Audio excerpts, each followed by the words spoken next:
Hello everyone, happy Monday and welcome to the Stream of Consciousness. I am Dichotomous Prime, aka Vince, and this is the stream where we talk design, diversity, and discourse. We're a little bit late getting started today, which, hey, works out just fine because in case you're unaware, we are going a little bit late today. We are going to be trying to knock out the last few missions, though they're all going to be pretty large, on Horizon Zero Dawn, because I have been enjoying this game with all of its ups and downs, but we have been playing it for...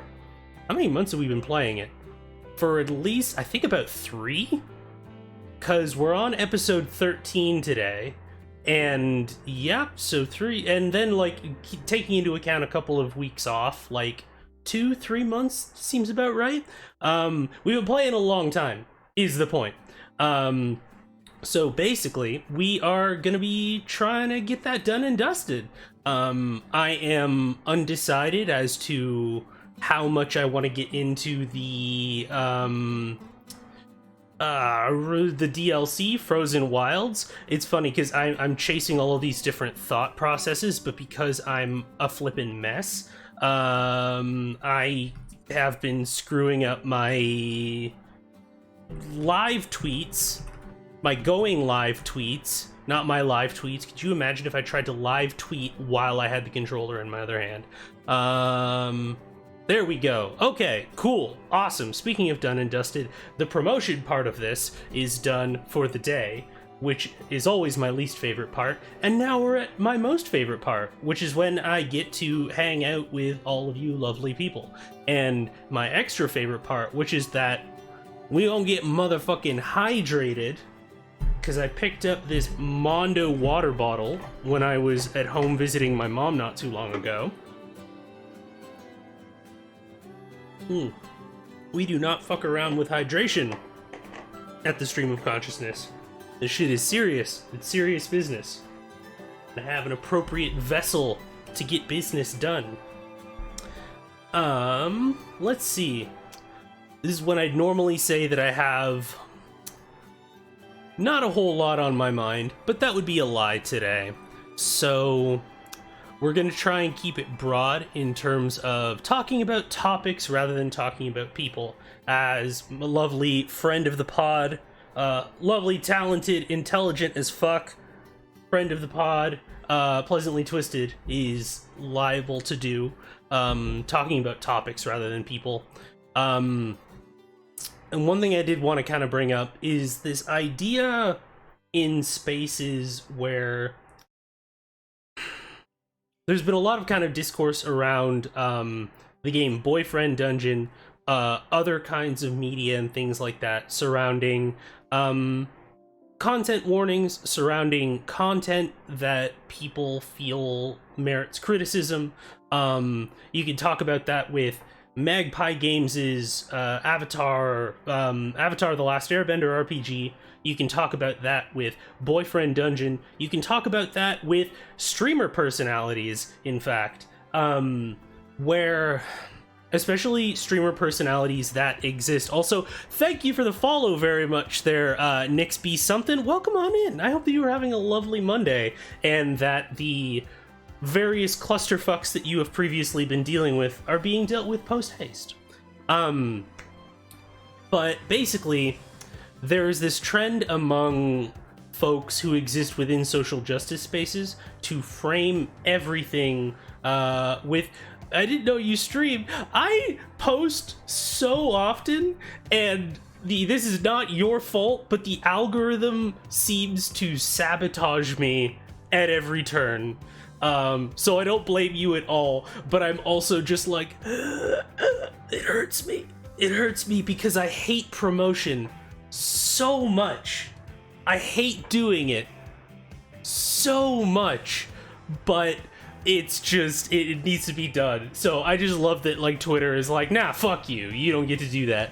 But anyways, there is this habit among people who exist in social justice spaces, and this is me being perhaps too generous in saying that they are doing this in good faith, because they often don't, of framing everything with respect to what they don't like, who they don't like, etc., in terms of making it a social justice issue or making it a community issue. There is a thing that you can do, and I say you general out there, you can not like a thing and even vehemently criticize it or how someone goes about their business, and not that person doesn't make that person harmful TM, because there is this trend to weaponizing a very important and very significant language of oppression and marginalization to leverage that into framing a situation in a way that gives you power and in a way that enables you to justify directing people to withdraw their support from someone. When that is done in bad faith, one, it's fucking shitty, and two, it weakens the power of those terms to enact real change for people who do suffer under marginalization and under oppression.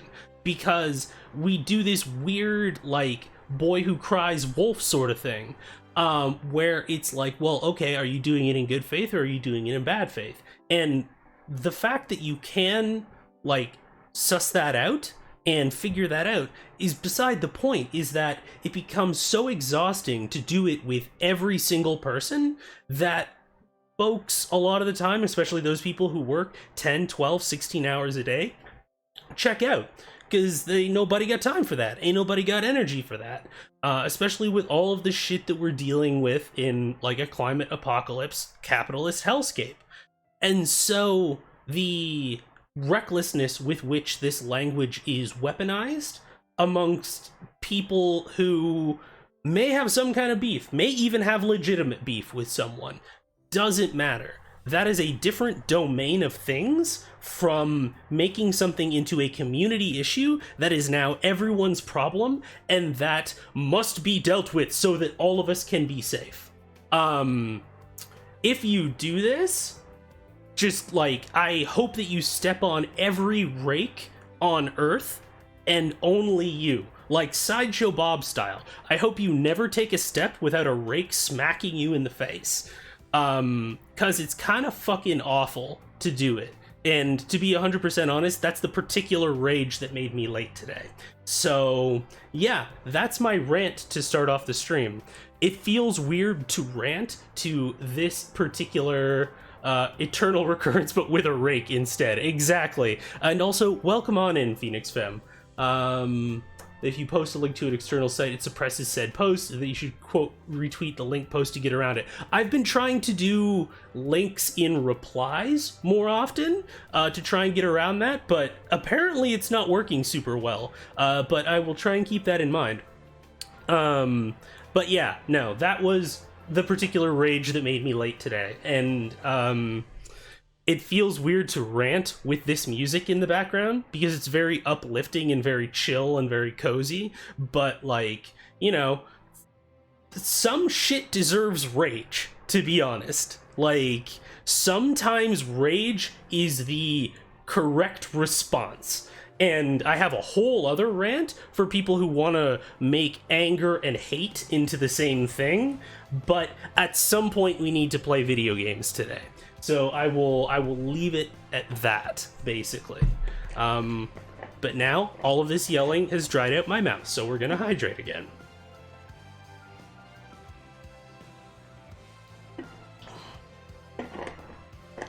A small unrelated note, did you notice your message for going live still mentions Monster Hunter? That is very strange.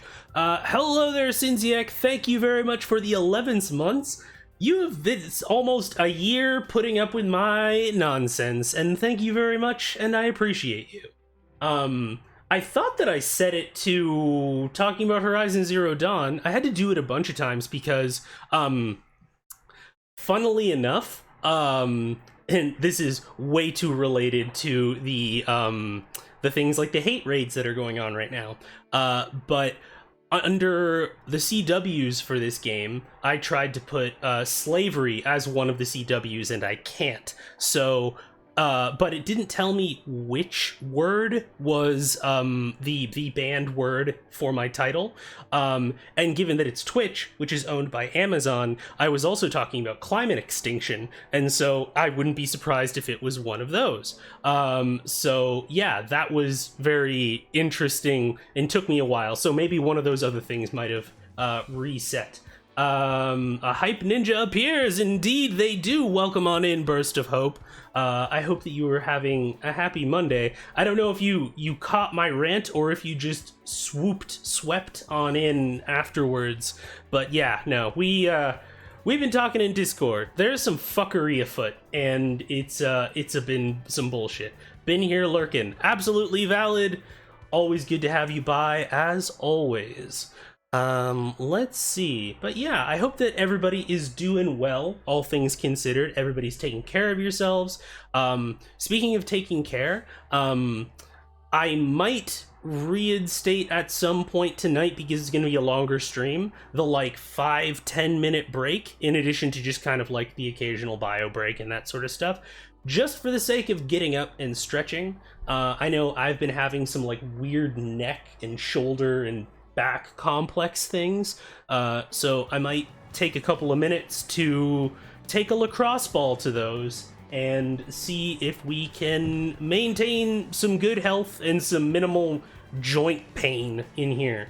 But yeah, also everybody wish me luck as I go to now. We had a nice respite from the single buggiest game on the planet last week on Friday, when I streamed Hard Space Shipbreaker, because for those of you who have not been here for Horizon Zero Dawn,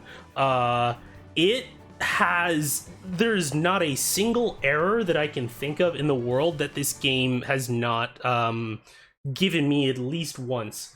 And so I have to take an abundance of precautions to make sure the thing doesn't freeze and like I don't have to reset everything. In fact, let me get my handy dandy task manager open and put it on this monitor over here in case something freezes, because we had a weird thing happen as well. Let me switch over. Okay, so I can hear the game in my headphones. And we're going to queue up a BRB as well. Are you... Oh, right. See, this is... Don't worry, I know what's going on. I'm going to correct it.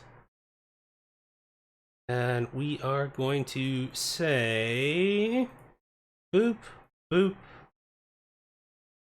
And there we are, Horizon Zero Dawn. Okay. Let's take a look, because the audio settings are always what trip us up. You remember that my mic exists today? You do remember that my mic exists today. Excellent. So I'm gonna turn... Okay, cool. We're good. There we are.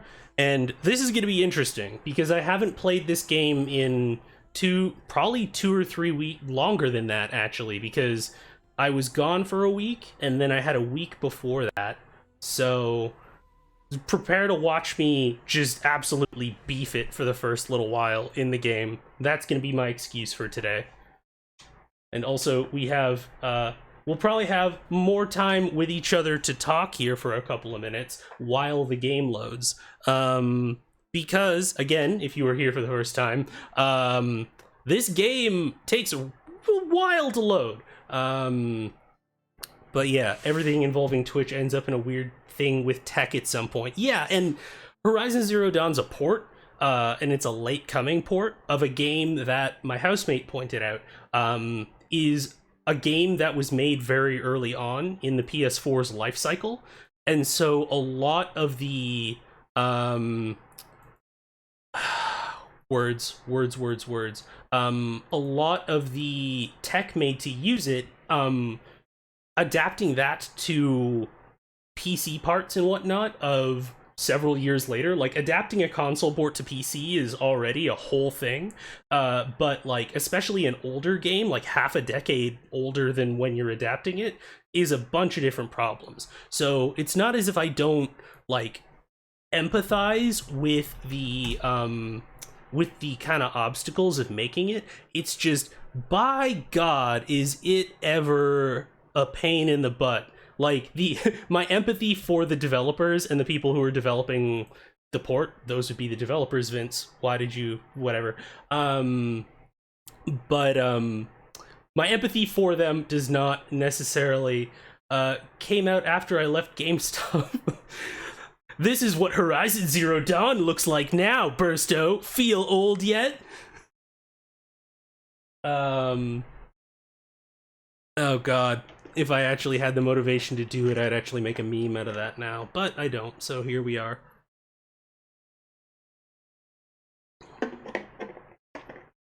Though, also though, like, if you can't get it to work, you cannot charge big boy game prices, which I don't know if you saw when this game first came out on PC, Nix, but it was a mess. It was bad. Like, I remember looking at Casey Explosion's posts about it, and like, I don't have the tech knowledge to really get into the nitty gritty about it, but like, it looked like garbage. And like, Casey has, well, a streamer-esque rig, right?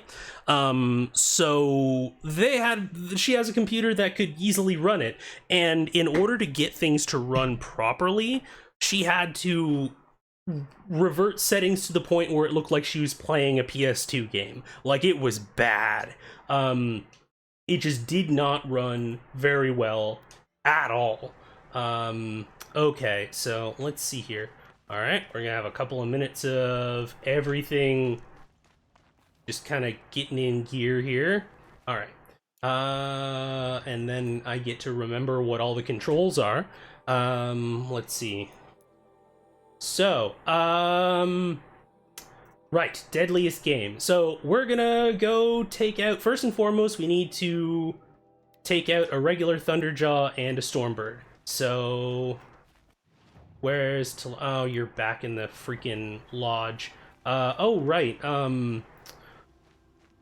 so, for the Hunter's Lodge, like, CW for misogyny, because these people, or, well, specifically, the Karja in general are historically patriarchal, and, like, the Hunter's Lodge especially so, and so they're just kind of generally shitty to Aloy and to her mentor, Talana. I must do work. Hope you have a killer stream. Absolutely, Nix. I hope that you have a lovely evening. Let me just make sure that I have all of my ammo done up. Yep, I might have to... Oh no, my human killing sling. I'm gonna have to change that out. Also, I got this. I'm probably not gonna use it, if I'm 100% honest. Because, like, what I can do in terms of tear with my sharpshot bow is just way better. So I'm probably gonna stick with that. I do want to replace that with you because we're gonna be fighting robots. You mean talk to Talana's? Nope, you're not Talana. Okay, cool. That's where Talana normally stands. Did you take her brooding spot? This is a good day. What's Redmaw? Few have seen it. A Thunderjaw marked by years of battle. Some say it still bears the marks of over a dozen hunters on its flank. How many it has trampled along the way, we may never know. When members go hunting and never return, we often blame Redmaw. But to me, it's more than legend. It's the only machine that will unseat Assis. My sponsor nearly had it, but he didn't make it. I'm sorry. Tarkus sponsored me out of loyalty to my family. He was my last link to them, besides the lodge itself. I have to unseat Assis. Assis is an asshole. Like, colossal asshole. I know why I hate Assis. Why do you? My family has always boasted members in the lodge. My father and brother were both hawks. Assis let their sacrifice be forgotten. What sacrifice? They died in the massacre. They should be honored as hawks. Instead, Assis will not let Oh, anyone he's else- one of these fucking loyalists of, like, the shitty Murder King. How did your family... Karja noble houses have sent sons to the lodge for generations. Because they needed another place to lord over the commoners. I want to change that. The idea that someone is worthy or not by virtue of birth alone. Everyone thinks they have me pegged as soon as they hear Talana Khan Padish. I hate that. I understand. My whole life I lived as an outcast from the Nora. I like Talana and Aloy's relationship. It's very cool. Yet as soon as I leave the sacred lands, everyone calls me Aloy of the Nora. It should be Aloy despite the Nora. I didn't know. I'll remember that. What happened? King Jiran's paranoia knew no bounds. He sent thousands of innocents to die in the Sun Ring. When the Hawks of the Lodge called for him to stop the slaughter, he threw them in the ring too. Yet when the machines attacked the condemned, more Hawks leapt into the ring to defend them. And my father and brother were among them. I'm so sorry. What happened? They died fighting. If you wish to hear the story, Legan can tell it better. He saw it with his own eyes. I did I not. think we've talked to Legan already. I waited for hours until a message came from my father. I had to leave the city. So I fled when I should have fought by his side. He didn't want you to die with them. Nor would he want their names forgotten. Especially by the man who benefited most from their deaths, Assis. Alright. You're a thrush. You should improve your reputation. You want me to go trophy hunting? You're not just any thrush. You're mine. But what about Red Maw? I will find him. Okay, cool. It's an artifact about the way that games are made, but how many Thunderjaws have I killed? A lot is the answer to that question. But like I have a bunch of Thunderjaw hearts. I've killed 15 Thunderjaws and 8 Stormbirds. And I think I'm gonna have to clear out my inventory at some point too. Yeah, I have 3 Thunderjaw hearts and 3 Stormbird hearts. So I absolutely... They want you to get a specific item called a trophy from each one, and it's literally like a trophy. I kind of wish that they were just kind of like, bring me a Stormbird heart and a Thunderjaw heart. And I feel like that would streamline things a lot, because it's like, alright, cool, I already got one, here you go. But it feels a little bit arbitrary. That being said, they're always fun to fight, so this is gonna be interesting. I feel like this is gonna be where the Stormbird is, because Thunderjaws are usually out in like the plains, like big open areas. Except for that one time we fought one in a cauldron and it glitched me into a wall, and that was interesting. Managed to get out of it, but it was touch and go for a little bit. I tell you what, it's going to be really interesting to... Oh, yeah, no. I can hear it.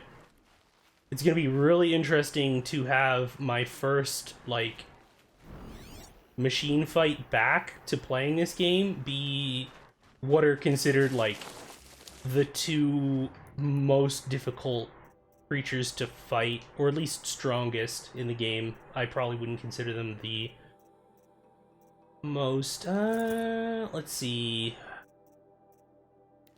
We're probably gonna do Arrow Breaker. I mean, not for right now, because I need my stealth outfit, but...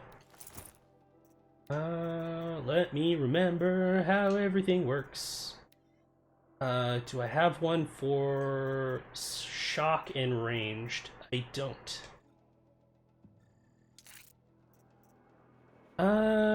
Yeah, resist ranged and resist freeze.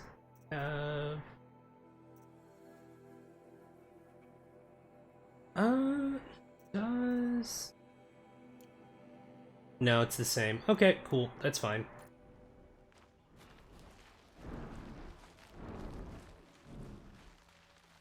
Alright. Now, I can hear you, and... oh, yeah, you're up here. So... Tripcaster isn't gonna do shit, so I should change that out. Well... looks like I got my human killing sling back out again. Alright. Slams door to chat about being chased by a Barioth. Hey, what's up? You've gotten past Barioth already, haven't you? I remember we had this conversation about how Barioth is a real difficulty spike for people starting off Iceborne. Also, hello, Eldritch Crow. I'm about to kill a different kind of monster. The most dangerous prey of all is man. Well, it will be later. It's not right now.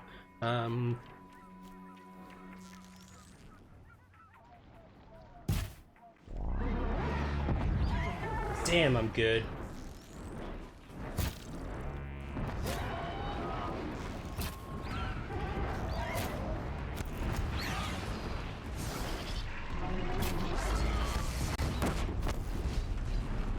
There we go. Okay, no more electric attacks for you. Now to switch outfits.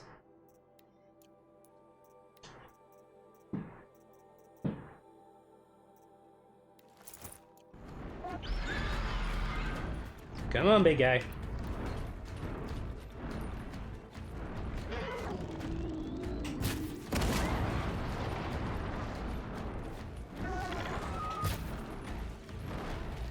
Or should I just... I should start throwing freeze bombs at you, I think. Whoa, jeez. Okay. I should queue up potions.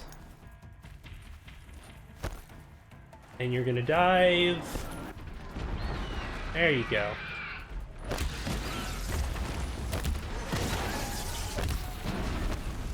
Yeah, get iframed, you fuck.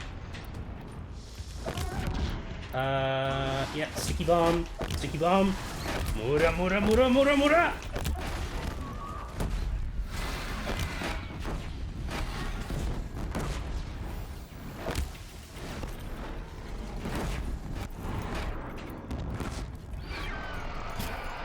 I missed that one.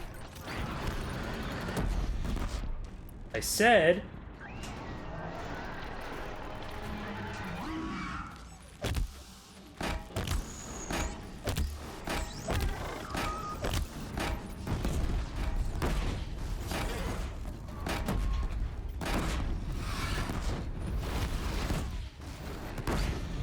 Got one more? Okay, I thought that was gonna be enough to finish you. Smile, you son of a bitch. There you go. Dichotomous now. Oh no. Is that a motherfucking JoJo's reference, Eldritch Crow? Let's see.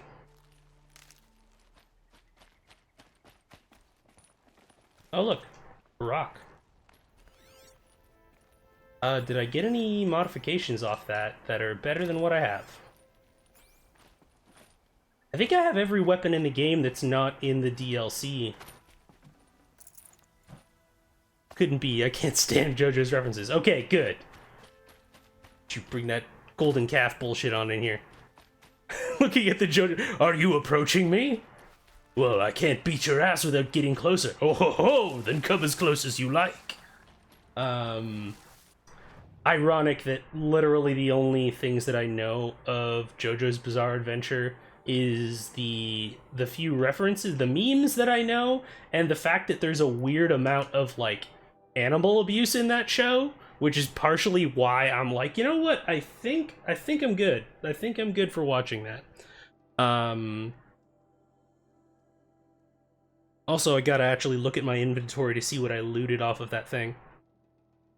Barioth is super heckin' cute in Monster Hunter Stories 2. I feel like they kind of Cupid doll affected every monster in that game. Like, everyone's a little bit rounder and a little bit softer, so that doesn't surprise me that Barioth is cute, because Barioth is a cat bat. Alright, let's look at my inventory. I wish it would just tell me if something was new. I'm probably gonna get rid of that. Because yeah, I've got a bunch of these that just do extra tear. Damage and tear, damage and tear. I'll take like an extra 10% tear for -1 damage. Like, that's nothing. Let's see. Get rid of you.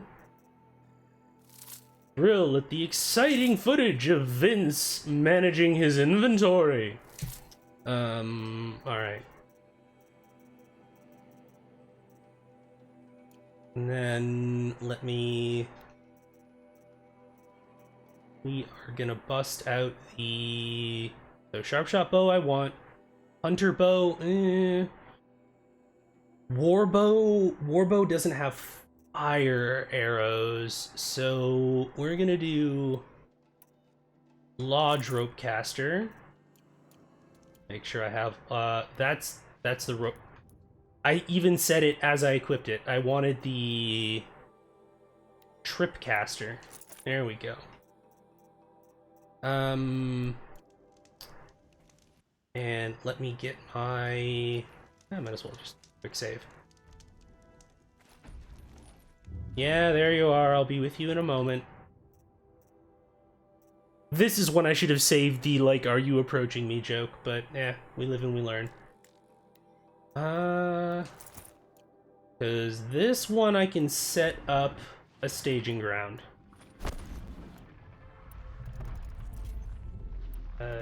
Yeah, pretty much the only thing that I have that isn't going to be any use is shock stuff. But, like, at this point, Thunderjaws are pretty standard for me, to be 100% honest. Yeah, sure. Let's top up. No reason not to. Alright, so we're gonna tag you, and what's your walking path? Are you literally just gonna, like, walk right on top of me? You are. So I'm gonna move, like, slightly to the left. Ow. Rude. Alright, cool. Well, I got something for you when you circle back, you prick.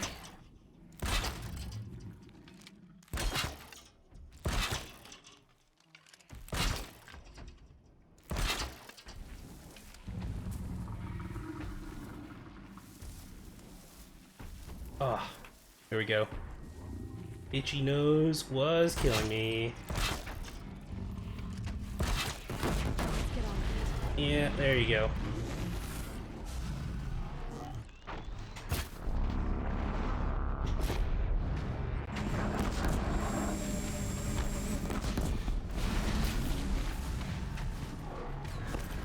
Come on, come forward.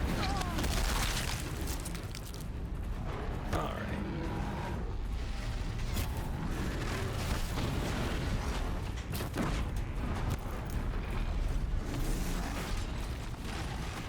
That's both of you taken out. Now...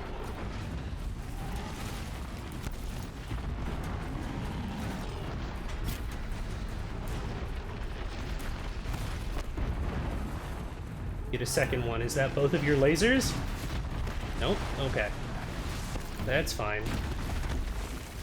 I should get my melee outfit on, though. Just as good practice. Okay, I thought that I knocked both of them off.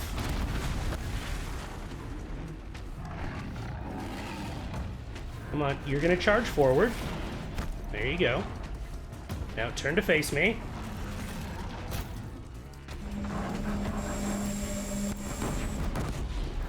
Okay, now I either need to freeze or stun you.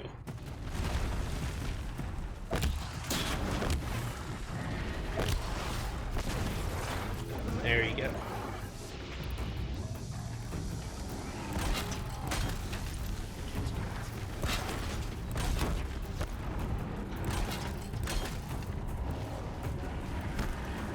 Come on.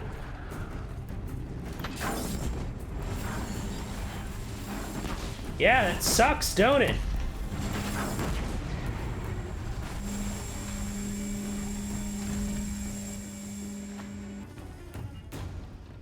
Anyways. Oh, hey, check it out.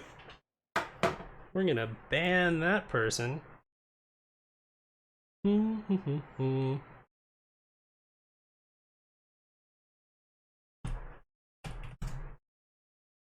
Could we get one of the mods in? Oh, awesome. Thank you for being on the trigger there, Bursto. Appreciate it.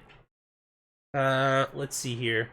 We're gonna talk about how me saying I can't stand JoJo's references was a JoJo's reference. You can't escape. It's true. Let's see here. Needed that. But yeah, no, it's, and you know, part of this is just because I'm over-leveled as fuck, but like, it's still endlessly amusing that it's just kind of like, alright, we're going to need you to kill, like, the two most fearsome machines that we know of, a Thunderjaw and a Stormbird. It's like, alright, cool, give me 15 minutes. I'm sorry, what? It's like, I mean, y'all just don't want the pieces that I just have right here, right? Well, no, you need a specific trophy. Okay, then give me like 15 minutes and I'll be right back. God. Okay, what? Ghost? Let's see here. And also appreciate the blocked term ad there, Sin. Appreciate that. I think that's everything. Let me get the save over here. And then we will run back.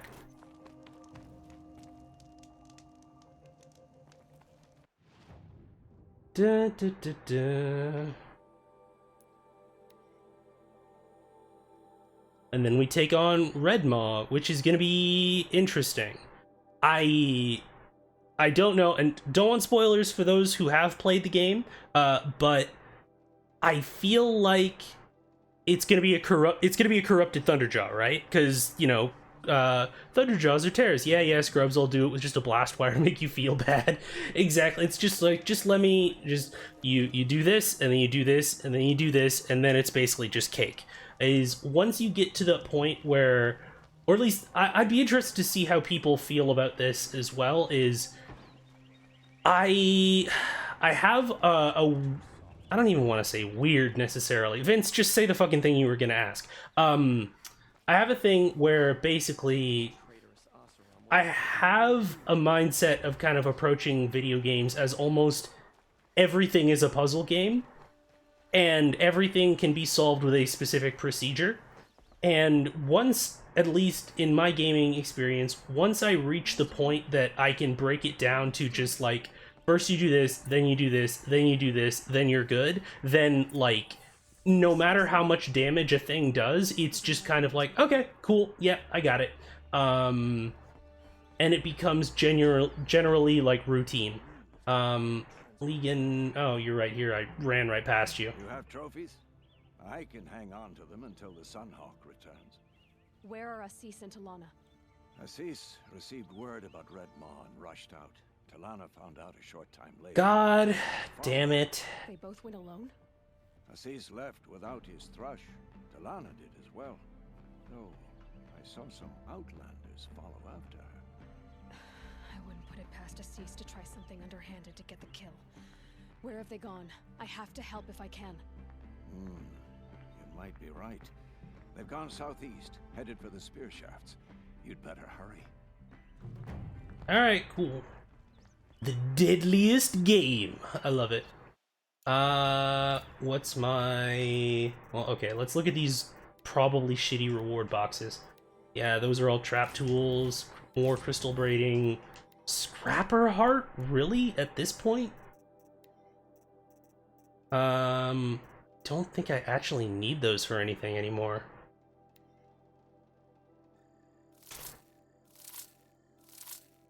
Luminous braiding, 7 crystal braiding? I like lose track of this shit so fast.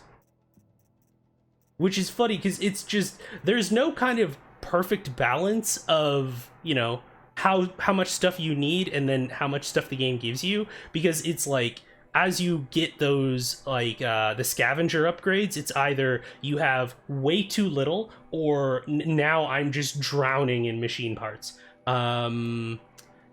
Actually, how much wire do I have? Because I shouldn't jinx myself. I have over 200 wire. Okay, yeah, never mind.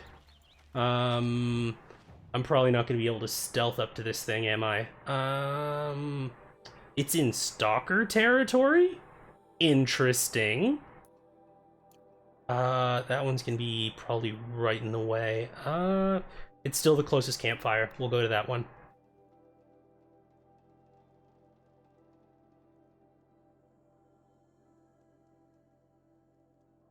But yeah, in terms of procedure on things, it's like, say with Thunderjaws, it's like, remove both of the cannons, remove both of the machine guns that are on its face, then you pretty much have a very specific and, like, predictable, oh,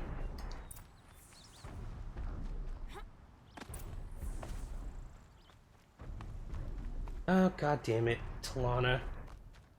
Yeah, if this thing's corrupted, I'm gonna have to put some things on to deal with that.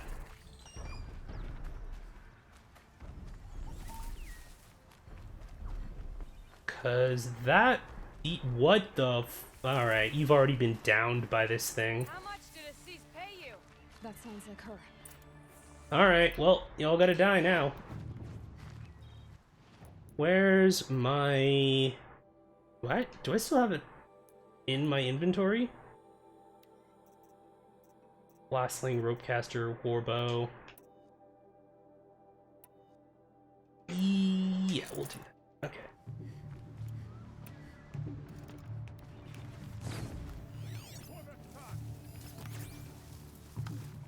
Gentlemen.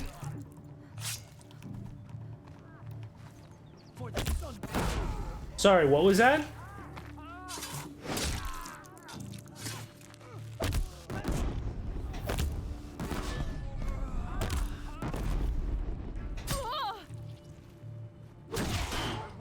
For real, my guy?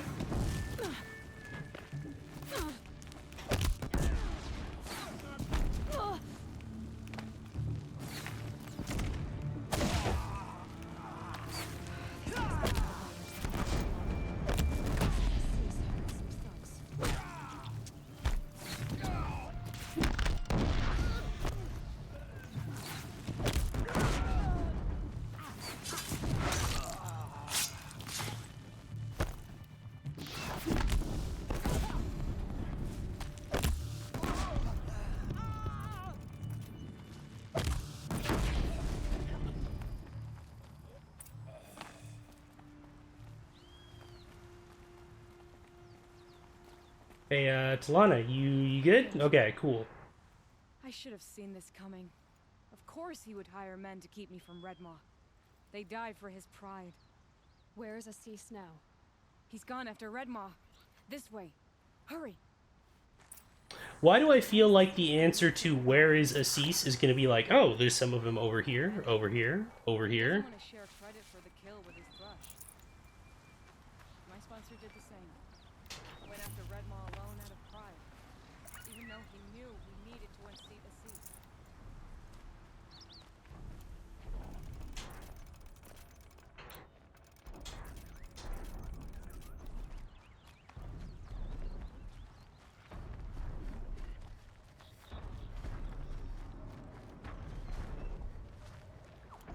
I think I've got everything else. Yeah, alright, cool.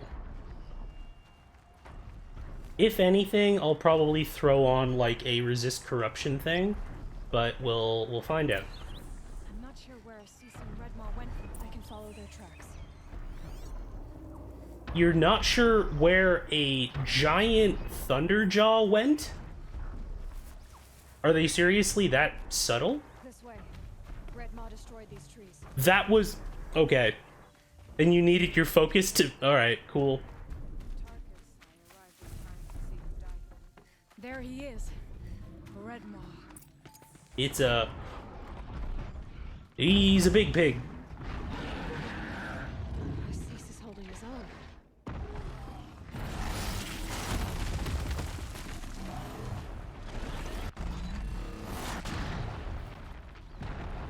Yeet! Was holding his own. Yeah. Well, we have our work cut out for us. Alright, cool.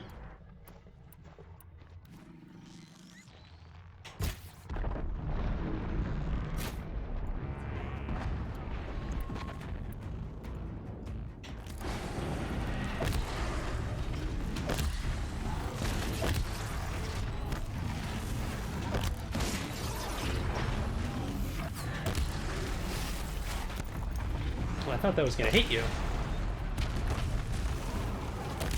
Okay, you're faster than expected. That is legit.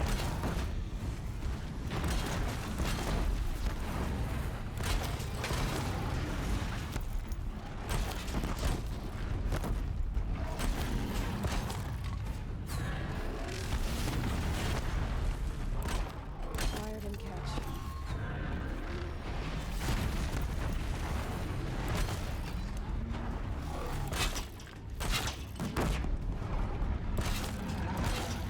Okay, you're no longer frozen. That's not ideal.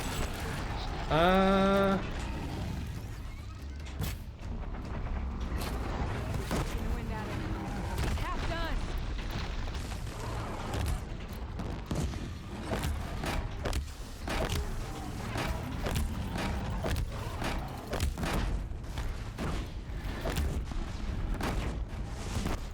We're doing it. It's nearly down.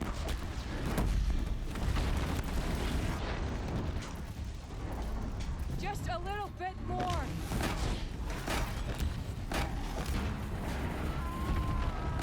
Ha! Got him. GG, Redmaw. GG. By the sun, we did it.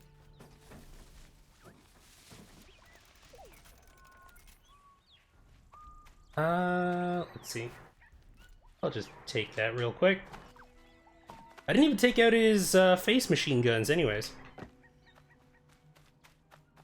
Hello there, beautiful. We make a great team. And now, you're the Sunhawk. About that.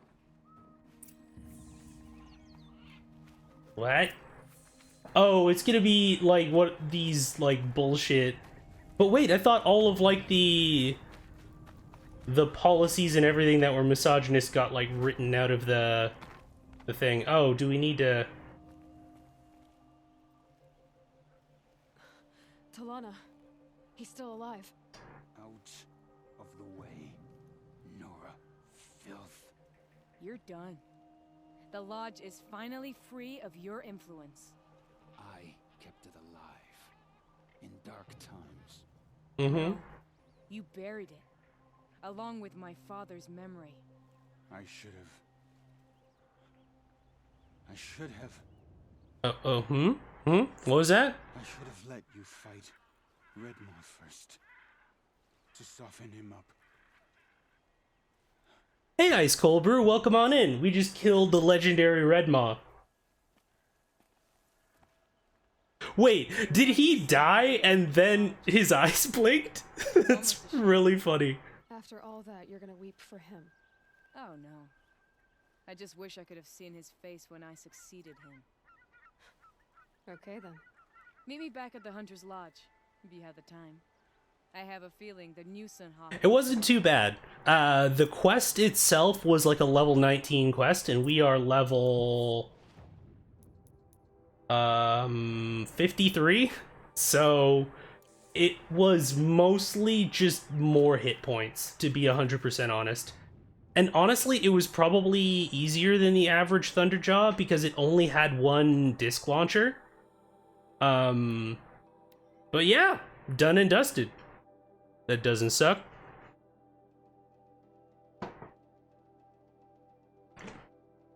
Did the usual procedure of knock off the weapons, freeze him, and then just like rapid sticky bomb him to death, and then, well, it was freeze, then trip wires, and then when he got stunned, then throw as many blast bombs, sticky bombs as possible onto him. Ooh.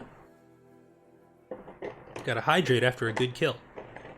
More like legendary. go! Alright, let's get my usual stealth outfit back on.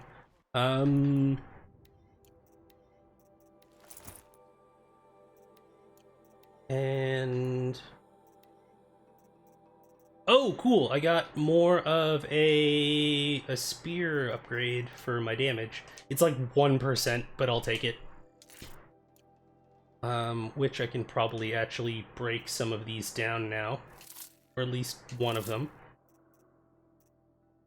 Yep, don't need that. We'll get rid of that.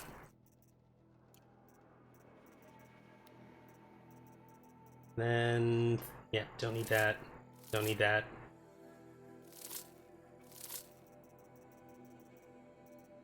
Probably don't need a lot of this stuff, but we'll deal with management another time.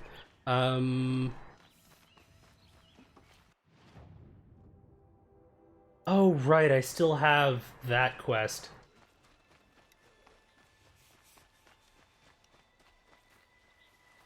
Okay, there it is.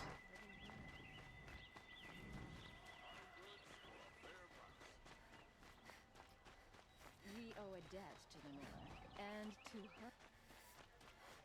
And here.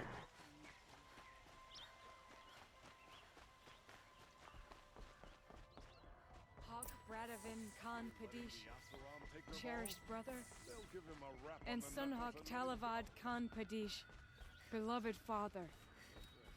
Let their memory and sacrifice be a beacon for all hunters, all people to follow.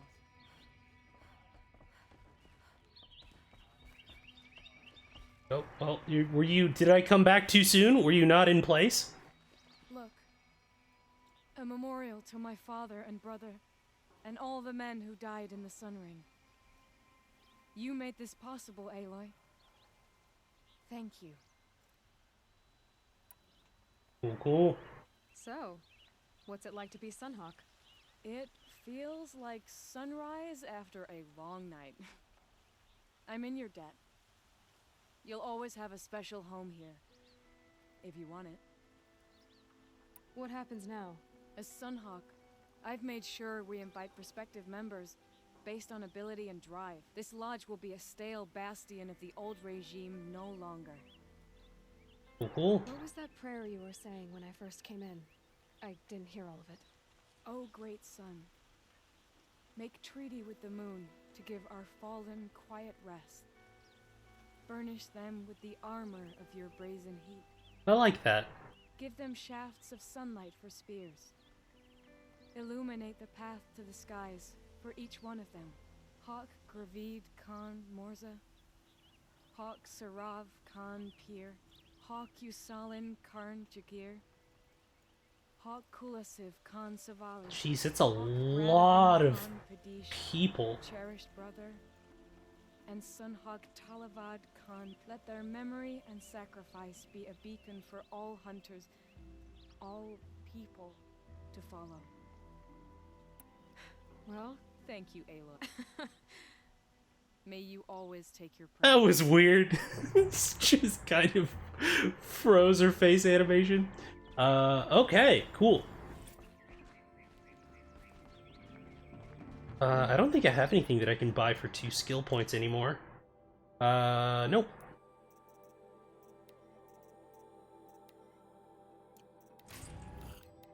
And then blast traps are full. Okay, cool.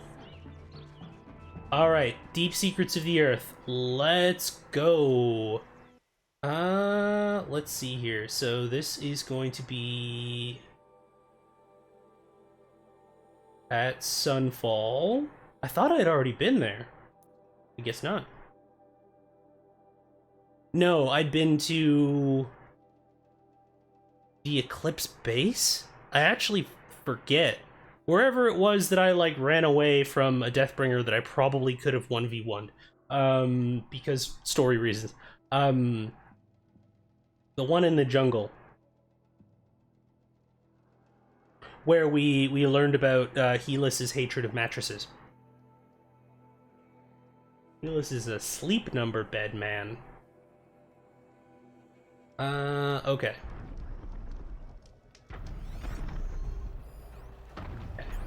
All right, so we got that. I think what I'm gonna do is I am going to let me TWTW.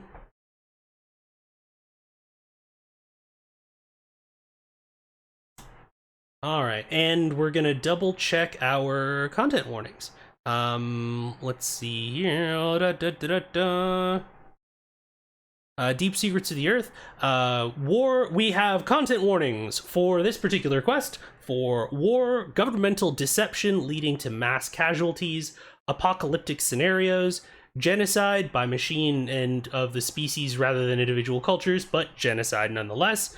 As well as references to captivity, suicide, homicide, intimate partner death, references to euthanasia, and references to both forced and voluntary sterilization.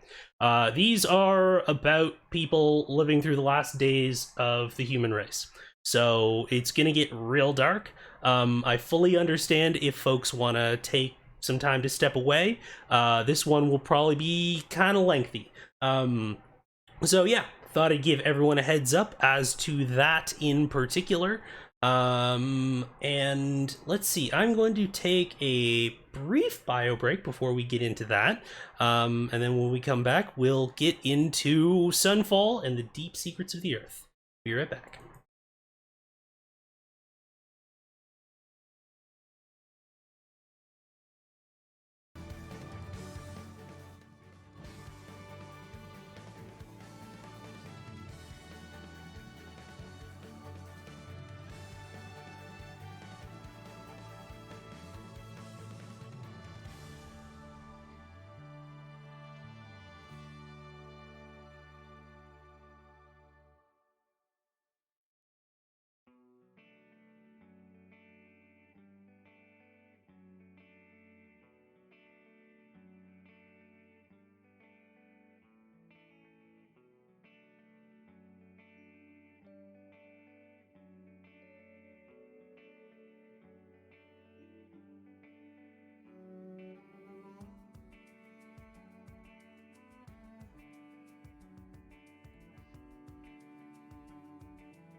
And welcome back, everybody.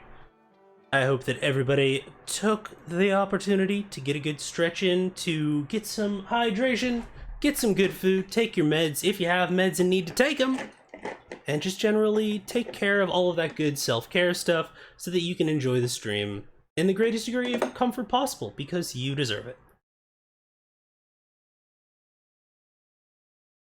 Oh my goodness.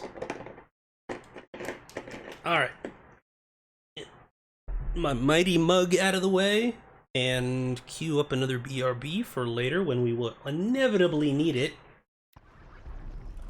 Okay, so this is the worst, like, campsite placement in the game, probably, because there's, like, a bunch of, like, I'm pretty sure that there's a Ravager, like, behind me.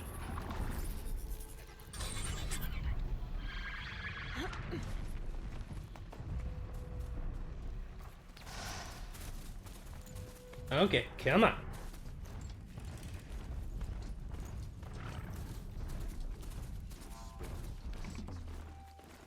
So I'm kind of unclear about like the Shadow Karja in terms of like I assume that all of them were just like gonna murder me on sight. Like they're the bad like reactionary religious cult Karja.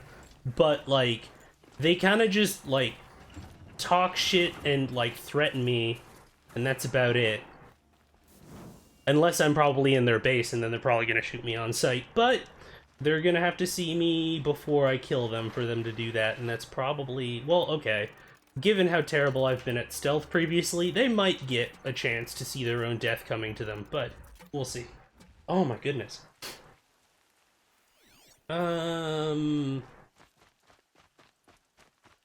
Got a couple of nice trees.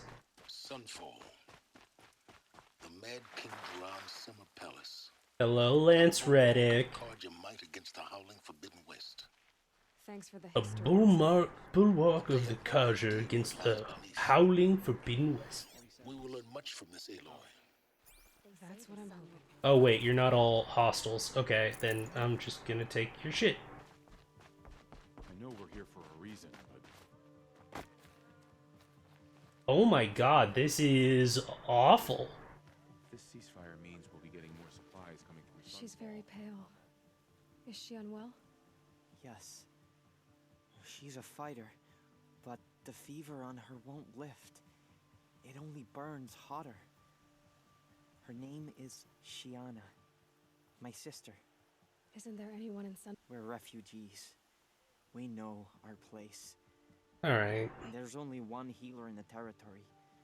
He's His. Galiv. That's him. He's very clever, but he has little care for people. Perhaps he was always like... Well, I'll see about that. Last I heard, he was patching up soldiers... Oh, alright. I guess we're adding mistreatment of refugees to this one as well. Not super great.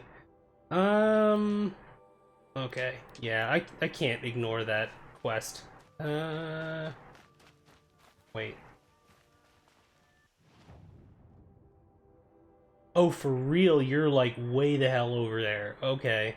Are there any other quests nearby before I do that?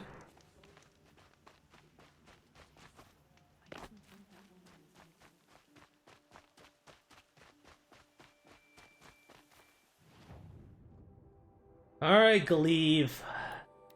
You're gonna be all like, why should I save that? And I'm gonna have to do a thing for you. And then you're gonna come back and be like, oh, I actually admire you because of the way you murder. And then here's some medicine and... Okay, cool. Alright, cool. Where are you and your weird demands, of which you will probably have some? Let me just make sure... Okay, cool. That's better.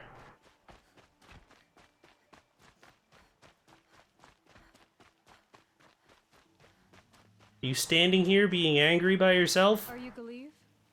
I had planned to spend the day gazing at the lands of my exile and feeling sorry, but you're not from Sunfalls. I came from the tent city there. The answer is no. What?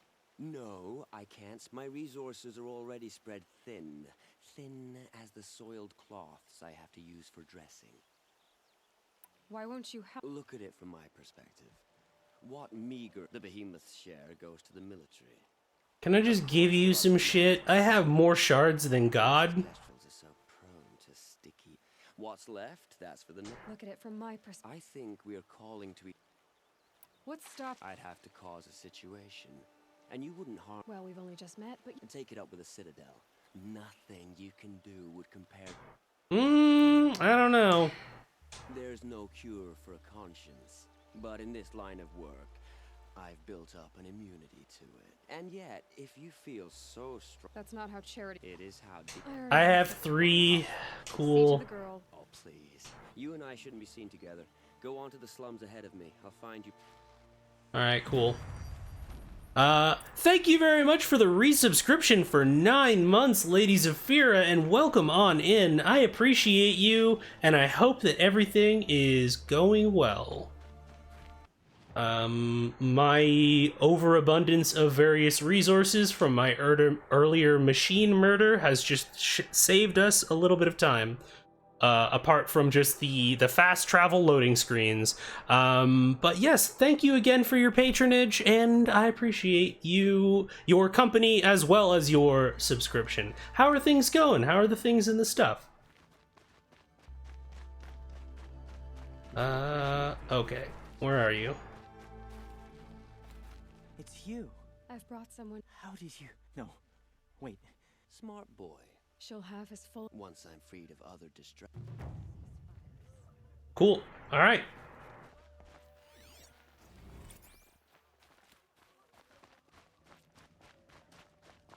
Went to a thing, gave a dude a thing, went back to the other thing. Cool.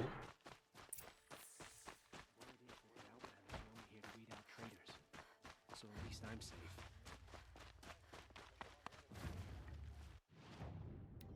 Do you have anything? Really, I could have just bought one? Interesting.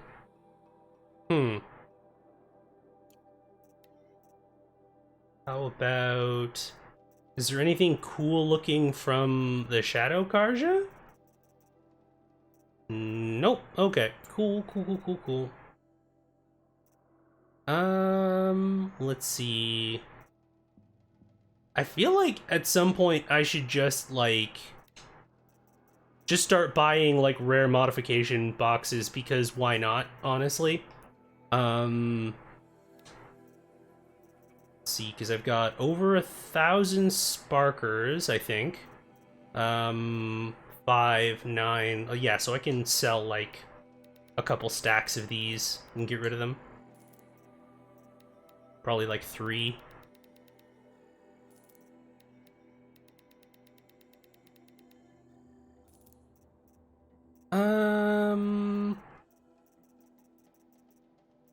I think that's the... Oh no, God, I have so much chill water. Good lord. Unlike me in real life, I have an abundance of chill.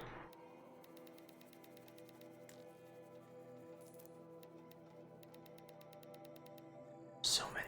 God.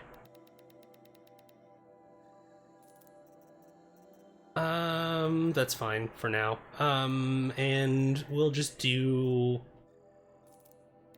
Can I buy... Cool. I have 5 now, so sure, why not?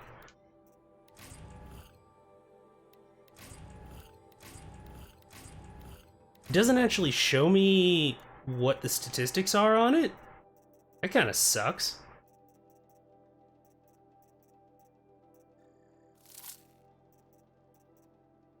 Fire and tear, fire and shock. A couple of these are pretty decent. Ooh, 45% freeze and 12% damage. I should nickname my new anxiety meds Chill Water. That would be actually a pretty good nickname for them if you nicknamed your medication. Let's see here. Resist melee and resist range. That's pretty solid, actually. And then resist corruption, and resist ranged attacks.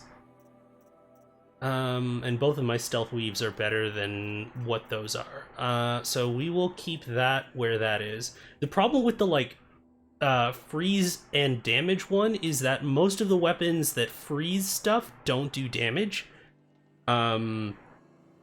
Or at least, let's see, or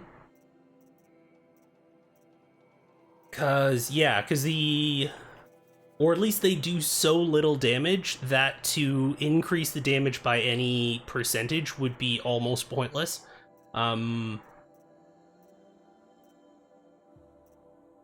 Let's see, because you could do, if that there's no freezing tripwire, and then fire already handles damage for that, so, because yeah, no, I think that the actual damage dealt by fire is dealt with by, like, the fire increase percentage and not the overall damage percentage, though that'd be something that I'd actually have to look up in the wiki because I don't know that offhand, because that's very kind of under the hood mechanical stuff. That actually might not be too bad. This freeze could help with that.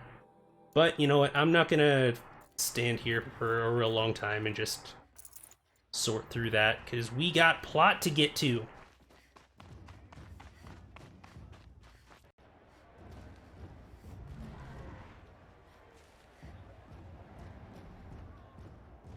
Oh, this is where the arena is. Okay. I kept looking for it in the city and it wasn't there. The Sun Ring, a proud tradition of Carja.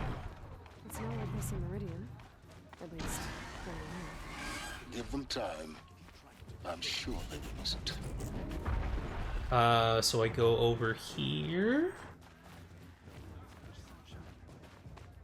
Now we get to see if your attack on their focus network was entirely successful. Because otherwise they're going to immediately kill you. Welcome to the Citadel, Aloy. I'll check back with you in a moment. Outlander, Meantime, if you want to hear about today's bounties, head for the throne room. You're not going to make any shards by standing out here. Just the sounds of people getting killed by a behemoth in the background.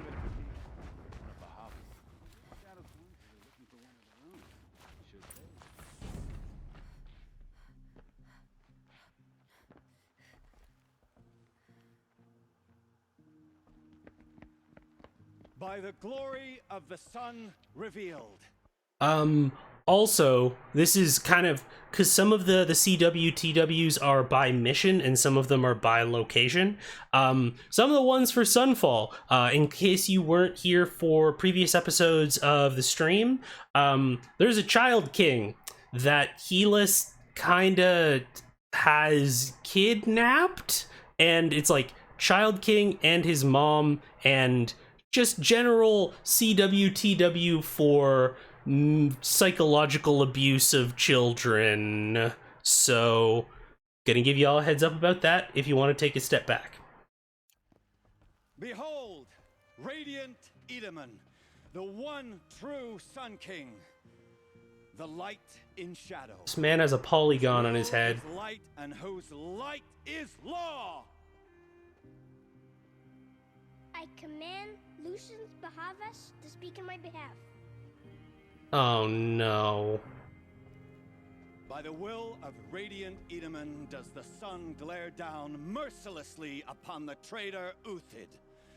To the hunter who brings his head to us shall go a bounty of 500 shards. More prisoners than royalty, don't you think? Love your hair. You and I need to chat, little huntress. The green tent down in Shadowside. I'll be waiting. Kind of busy. Hey, stranger. We both know you're no killer for hire. Uthid is innocent. So come see me while there's still time to save him. So, the way in I spoke of is right behind you. You've got to be kidding. Not at all. And you needn't worry about the Kestrels. They'll be too busy acting important to pay attention to you. First time in the Citadel, gotta see the sun ring from on high. Oh, the Kestrels. Ah, they want us to balustrade. see this, boy. It's a short It drop makes from there. quite an impression. Oh, it's one of these. Okay, cool. Come on, edge detection. Thank you. Then we go down, then we go down, then we go down, down. The other side of the tower. Look for a vent. Some tropes never go away. The sneaking through the vent. Oh, wait. I see you've been here before. Obviously. Now, it's very important that you hear what I'm about to say. I've shown you the way in, but this humble vent marks a point of no return. Before you descend into the depths here, you should be fully committed, equipped, and focused. No distractions. If you have errands to run, do them first or hold your peace. I won't tolerate whining. Is that clear? You'll tolerate what I give you, Silence. I didn't ask you along for the ride. Okay, well... don't think... it's not giving me like a, hey, player, you won't be able to do anything after this, so... let's... fuck it.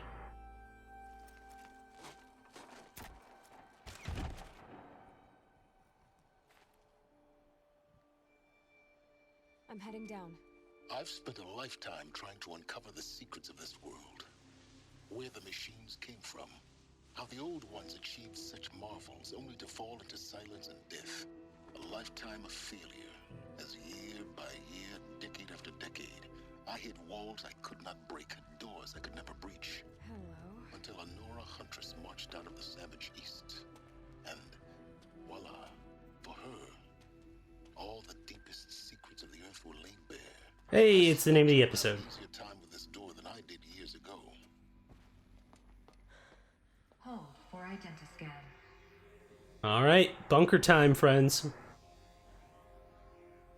Genetic profile confirmed.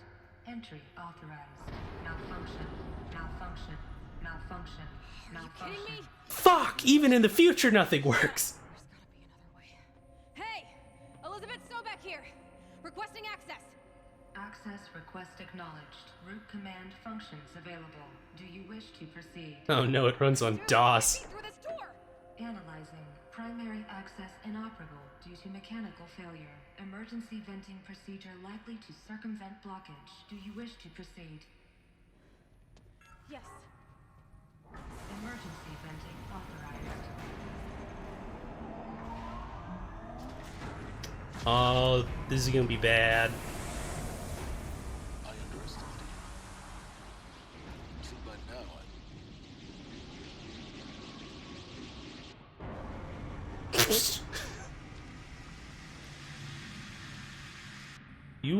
You ever seen it do that before? that will draw attention. We won't have this place to ourselves for long now. We? Last I checked, I was the one risking my life down here. Yes, fine. Now will you please get moving? There's so much to learn in less time than I'd hoped. Alright. Alright, this is where it's likely to get dark, team, so... Welcome to Project Zero Dawn. Zero Dawn. We found it. Are you really so surprised? Facility diagnostics detect multiple failures. Attempting repair. So, what was this room? An entrance hall, perhaps. Have a look around. Alright, data point. We need support too. Reception staff continues to require additional support managing Zero Dawn candidates when they arrive at the facility. Many are frightened or confused. Some are highly agitated. These are not the sorts of persons who are accustomed to having information withheld from them. At minimum, we need human translators, the Langbots are not sufficient, and mild sedatives for the extreme cases. Any and all support would be welcome. Perhaps you could start by responding to one of these mails. Oh, the email to management that never gets a response. God relatable. Some things never change. Okay, so where does this go to then? Oh, another data point. Oh God, didn't mean to mantle that. Another incident. This morning's unfortunate incident with Dr. Popovich is another example of reception's need for additional support. These poor people. We appreciate that Zero Dawn is an immensely complicated project, but as staff who serve on the front line, we're tired of being neglected. We have already requested we need human translators, fluent in Polish, for example, security staff who can subdue enraged embryologists, for example, and dermal sedatives to calm persons who are screaming in Polish while hurling chairs and vases at reception staff, for example. Yes, most of the candidates are reasonably calm and well behaved, but we need help handling the exceptions to that rule. Please respond. Oh God, that is... The person who wrote this has experience in customer service, and I respect it. It's like, yes, but most of the customers are great. Why don't you focus on those? Because the ones that aren't great are hurling fucking chairs at us. So could we maybe get some assistance? Is this? Nope. Okay.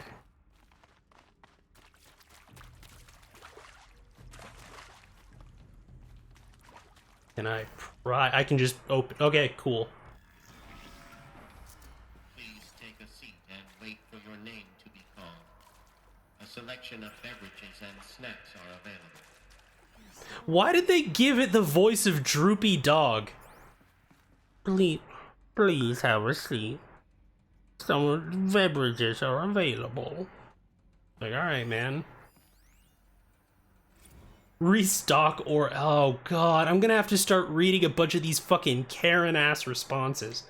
For the 5th time, please restock the lounge's selection of herbal teas. If I have to listen to one more egghead throw a tantrum because we're out of organic cucumber mint or blackberry sage varietals, I'm going to lose it. Please respond, and this time, no tempest in a teapot or steep demand jokes. Oh, God.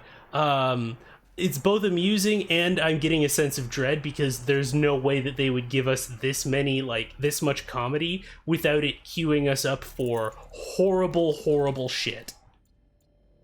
Let's see. Is there anything else over here?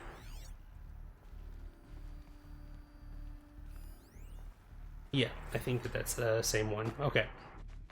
What do you say? That took a little bit. Would it be possible to improve the soundproofing between VR1 and the lounge area? Most of the candidates stay quiet during the presentation, but the ones who scream or sob can be plainly heard by candidates waiting their turn in the lounge. Just a thought. Oh, good. Oh, good. That's good.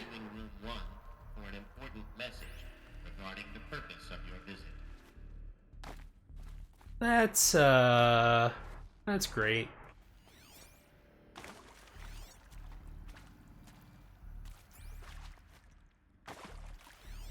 I can't get through that. Okay, cool. I think it's just the 2 data points. Someone absolutely died over tea. Oh, but I mean, a lot of people died over a lot of things, but probably. A holographic theater. All right, nightmare hologram. Initiating playback. All right, let's hear it. Project Zero Dawn. I am General Harris, Chairman of the Joint Chiefs of Staff of the United States of America. I'm sure you've heard the rumors that Zero Dawn is a top-secret super-weapons program, the technological miracle that will save us from the Pharaoh Plague, if Operation Enduring Victory can hold off the robots long enough. The reason I'm sure you've heard the rumors is that I'm the one who spread them, and they are all lies. Zero Dawn is not a super-weapons program, and it will not save us. Nothing will save us. And here's why. By the time the glitch was noticed, it was already too late. Nothing could stop the Pharaoh Plague. Nothing can. Its robots will continue to replicate and devour the biosphere. Life on Earth will be destroyed. Our planet reduced to a barren sphere. Global extinction is inevitable. No matter how many we kill, the robots just keep exponentially making more. If we had their deactivation codes, we could shut them all down. The entire swarm. But since their cryptographic protocols use polyphasic entangled waveforms, cracking a code set would take half a century. At best, we've got 16 months. Not exactly what you'd call a survival option. The destruction of a biosphere is not the sort of apocalypse you can wait out in a fallout shelter or a space station. There will be no Earth left to reclaim. Just a lifeless, toxic rock with several million Pharaoh robots on it, hibernating. Waiting for something to eat. This is the horrible truth behind the lies of Operation Enduring Victory. My lies. Lies designed to inspire millions of innocents to sacrifice themselves in battle. Why? One reason. To buy time for you and the work you will do here. 0 day. The day that life on Earth ceases to exist is coming fast. It cannot be stopped. The hope of Zero Dawn is that something new might come after. But I will leave it to Elisabet Sobeck to shine that thin ray of light into the darkness. Harris, out.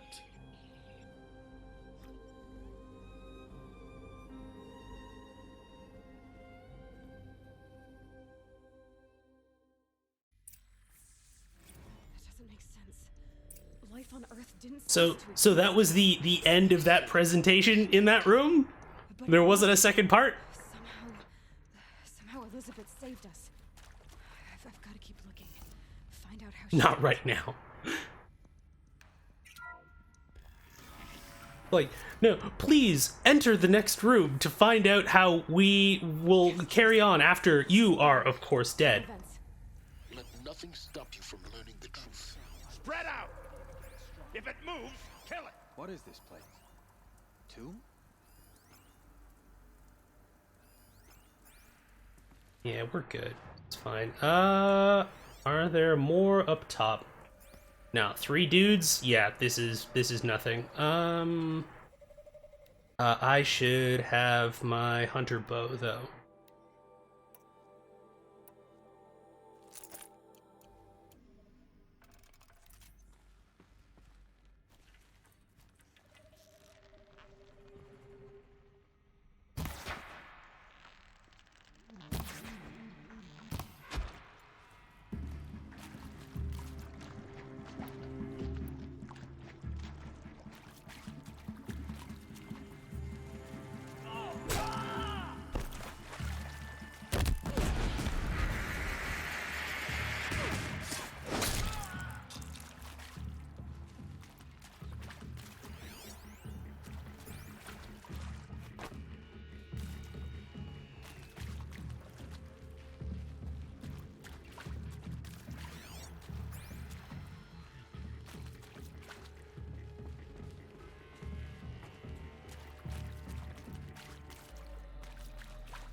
Oh, wait. Can't actually go through there. All right.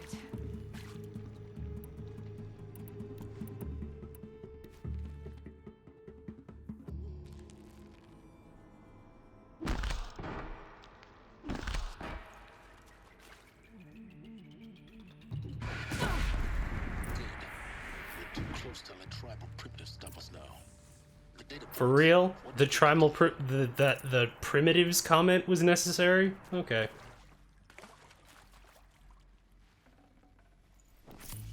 Alright.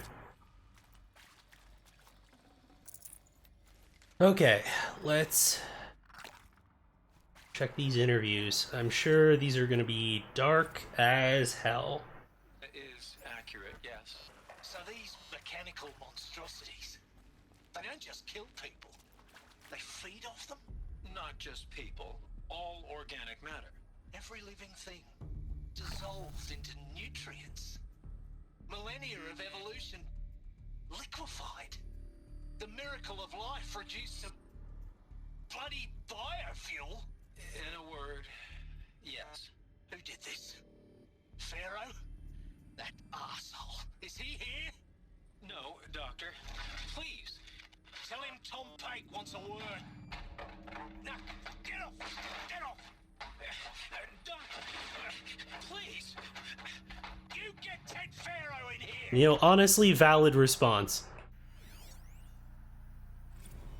You previously worked for Pharaoh Automated Systems. On the chariot line self-replication routines. I came here thinking this was a rendition. When your people took me, I thought, about time. I've been trying to swallow the guilt every day since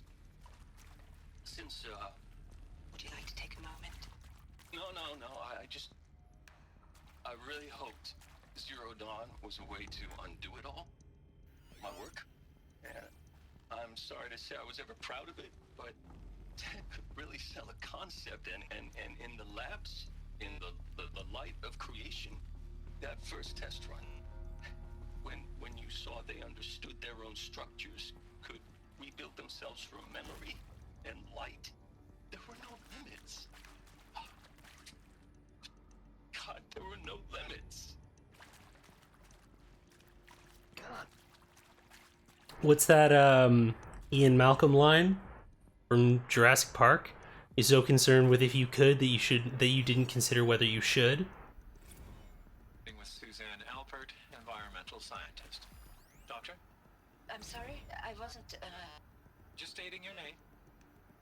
What were you thinking about, Doctor? Nothing the General said, not really. I was on the Syzygy East Response Team in 2051, just after the second earthquake compromised the reactor. I still dream about it, after all these years. The red zone spreading on the imaging, slowly, so slowly, like a hand opening its fingers. Your involvement in that event is why you were asked for by name. Really? That's interesting. Because nothing worked. Nothing could grow there again. It was a catastrophic failure. But the red zone is a blip compared to global-scale biomass reduction. The biosphere and hydrosphere will collapse, render the Earth uninhabitable long before the robots finish us. Enduring victory can't buy time against that. So, you'd better show me what Zero Dawn really is. Okay. Counselor Guidelines 1. Candidates must be allowed to ask questions and be given the necessary time to fully absorb the information they have received. It is important to be aware that candidates have just been exposed to triggers for severe mental and emotional trauma. Do not assume silence or outward calmness indicates acceptance. It is essential to stress that all other options for combating the feral plague and preserving the continuation of human life have been considered and found unworkable. Communicate this fact calmly but clearly and firmly. Familiarize yourself with data on the catastrophic environmental impact of nuclear engagements versus the swarm, Addendum B1, and unfeasibility of maintaining life in orbital, lunar, or undersea structures, Addenda C1, C2, C3, so that you can counter candidates' objections in depth. If a candidate asks for time alone to review supplementary information, allow this without hesitation. Be sure to inform security personnel so the candidate can be monitored for attempts at self-harm. Candidates should only be cleared to proceed to Presentation 2 if you believe their mental state is sufficiently stable. Note that real-time support will be available via your focus. Security and medical crisis teams are data corrupted. Oh god. This is, Again, I say the writing in this game, in this section, is, like, immaculate. It is absolutely devastating and very heavy, but it's very good. And yeah, I only... Well, let's listen to this first. Captain Okilo, are you trying to thank me for not resisting? I believe we couldn't negotiate a diplomatic solution. When it came to my country's lithium, it was always a swarm that would be sent to negotiate. Metallurgic International, U.S. Robot Command. The markings changed, but the robots were the same. He's not wrong. Experience in human-robot conflict. Yes, and I've got the prosthetic limbs to show it. Yet I continue to face this horror, even though the challenge was great. Oh, colonialism. I thought Zero Dawn would be a Manhattan project to generate the deactivation codes. With the resources I had, I estimated code breaking to be a hopeless endeavor. I was almost looking forward to being proof wrong. Unfortunately, your estimation was correct. As your General Harris said. So then, you did not bring me here to commiserate. What is left?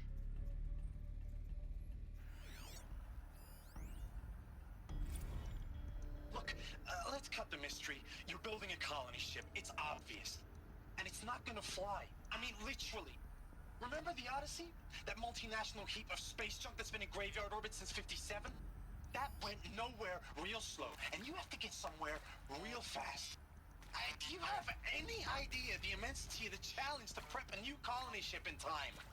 To be clear, I'm not a worker on the project. Do you even understand how few people it could save? This guy's got this whole narrative in his head to try and cope. It's the first thing you'd abandon in favor of embryonics. For that kind of storage we're talking, a lot of bulk, a lot of power, a lot of resources. So even if you do it, even if you build it and point it at Sirius X, there's no room for people on that thing, alright? If you could try to remain calm. You people are crazy if you think you're getting off this rock. No one's getting off. Medical. It's, yeah, they didn't even really tell him what they were doing, and he's already just, whoosh, he is wound up and ready to go. That is, I mean, the counseling procedures pretty much say it is, sir, this is a bunker king. Oh god, it's like, sir, I haven't told you anything about, nope, okay, cool, no, that's not, we haven't said anything yet, sir, yeah. But then, you know, the first part of those counselor guidelines pretty much spell it out, going like, these people have just listened to them say, there is no hope for you. You are going to die, and all of us are also going to die. We are hoping to make something come after we die. And when you get through this interview, if you are selected, you will be a part of that. But everyone is going to die. Like, these counselor interviews are an exercise in extinguishing hope. And that is a tough call. That is a tough thing to ask anyone to do, really, but especially in these cases. So as much as these just getting hysterical, it's not really hysterical, because that's honestly an entirely understandable response to this situation. There was a ladder back here. I want to see if there are items on the upper level.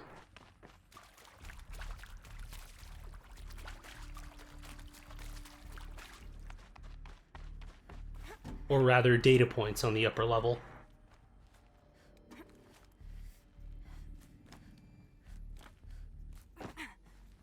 There are. Excellent. Or at least there's one.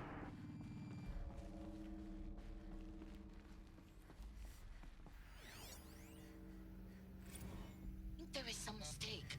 I don't understand why I was brought here. Why would you show me these things? I know that there's already a lot to take in. Oh, that's kind of cool. They freeze it while you're in the menu. I don't think I ever noticed that. Nobel laureate in biophysics and a monk, I think. He spoke neither English nor Mandarin. It is very strange. And General Harris? What was he talking about? The robot swarm, the pharaoh plague? I understand it is terrible. But it really cannot be stopped? Why tell us this? There are people in Shanghai, my friends, my family. They have joined Operation Enduring Victory already. It is for nothing?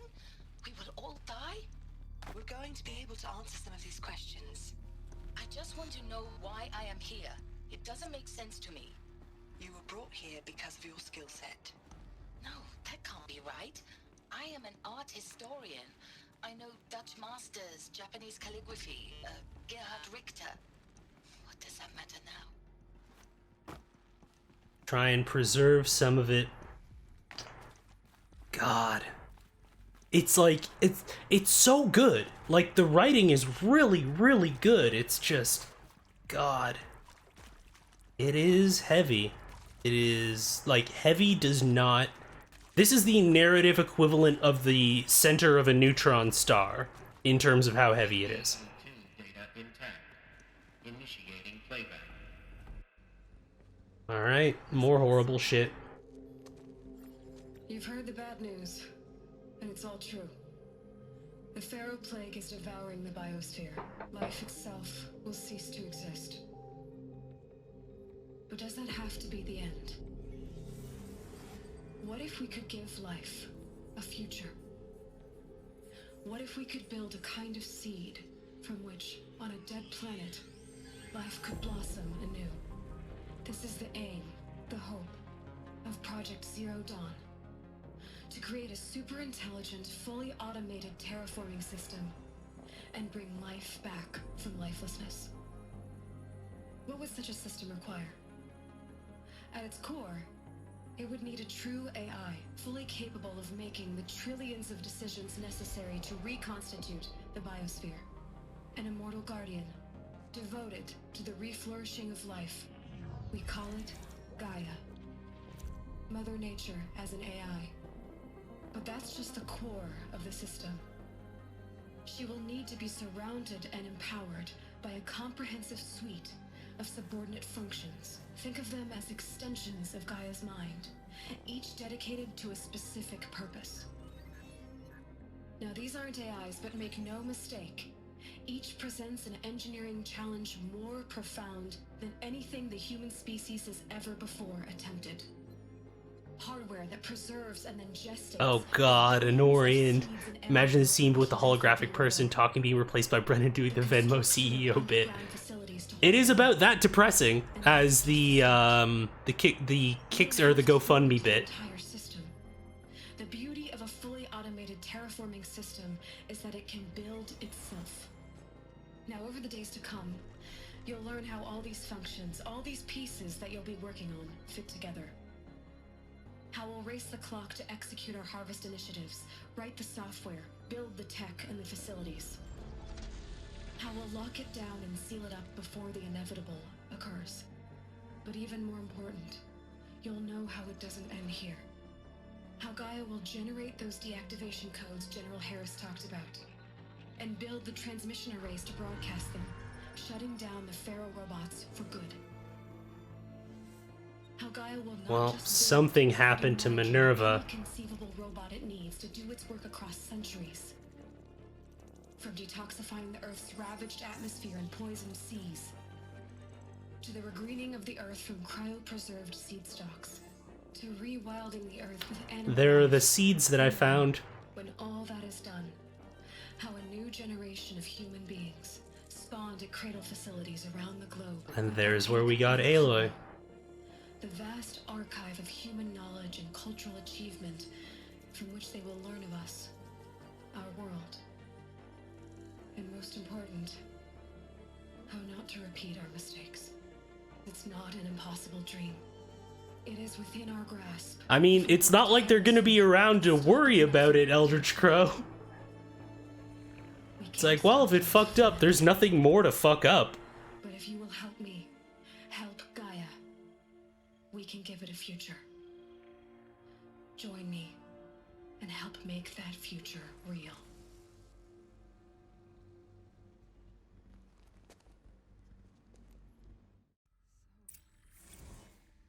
The whole Earth destroyed. Have you heard the good news? Made? Yes. By a machine.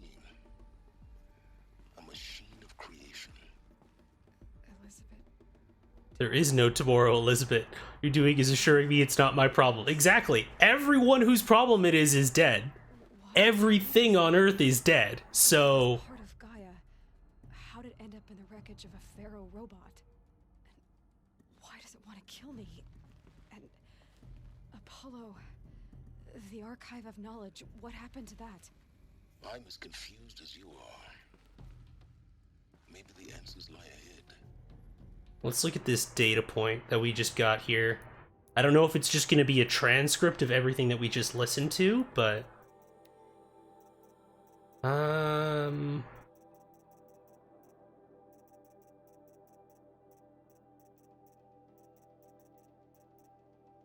Interval... Observers, these are all just from... And then, yeah, I think that just, so 11...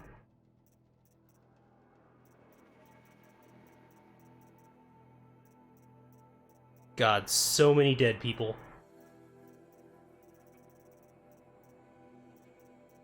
Yeah, it just kind of seems like, so undiscovered. Stop. No. No. So it's none of those. Okay, so that's...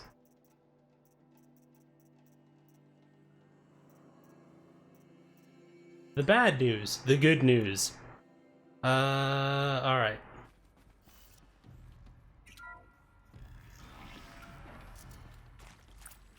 Like, I think that it's really pertinent to pretty much, like, to take a step back and be like, alright, so even when they're being told about the solution, they're like, part of the counseling guidelines is like, you need to tell these people that there is no hope for them. There is no, like, but you're gonna save me, right? No.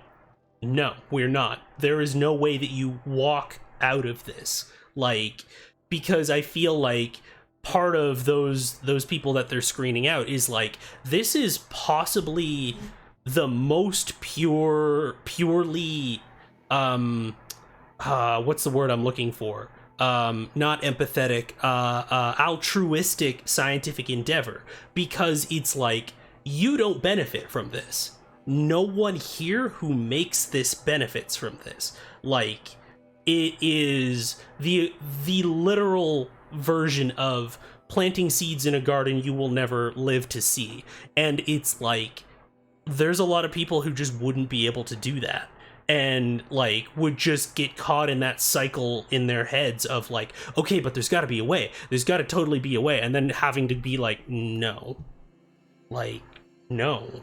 And that's the first step I need you to accept when you be a part of this, is that there isn't. We're hoping someday there will be life again, but it will be long, long after we're gone. And I think that the weight of that cannot be overstated in kind of going through these things. Let's see. Want the no fears, one fear meme, except it's Horizon Zero Dawn, no hope, one hope. Exactly, pretty much. Let's see. You are now in possession of information regarding the true nature and purpose of Project Zero Dawn, classified far above top secret. As such, we regret that you cannot be allowed to leave this facility. There are 3 options available to you at this point. Please consider each carefully. Trained counselors are standing by to assist you in making your choice. This is where it's probably going to get dark and start getting into like the voluntary euthanasia stuff, folks. If I could get a CWTW from mods in chat, that would be very appreciated. 1. Participation. You will be assigned to a sub-project team based on your area of expertise. You should be aware that the way forward will be difficult and the project's outcome is uncertain. You will be expected to work a minimum of 80 hours a week, and your communication with family members will be strictly limited and monitored in real time. Upon successful completion of the project, you and your immediate family, or 2 persons of your choosing, will be transferred to the Elysium sealed habitat to live out the remainder of your natural lives. Indefinite detention. Should you choose to decline participation in Project Zero Dawn, you will be confined indefinitely. You will be given 48 hours to reconsider, after which your decision to refuse participation will be considered irrevocable. Every reasonable effort will be made to make your term of confinement as comfortable as possible, but you will not be permitted contact with the outside world, and death within 18 months due to the Pharaoh Plague is inevitable. When Zero Dawn facility is abandoned, detainees who wish not to opt for medical euthanasia will be released. Medical euthanasia. The information you have received understandably calls into question the purpose of continuing to live. If you would prefer to end your life at this point, pain-free medical euthanasia is available. A 48-hour waiting period is required, during which time you may instead opt for participation or confinement. Please notify a counselor when you are ready to make your choice, or if you have further questions.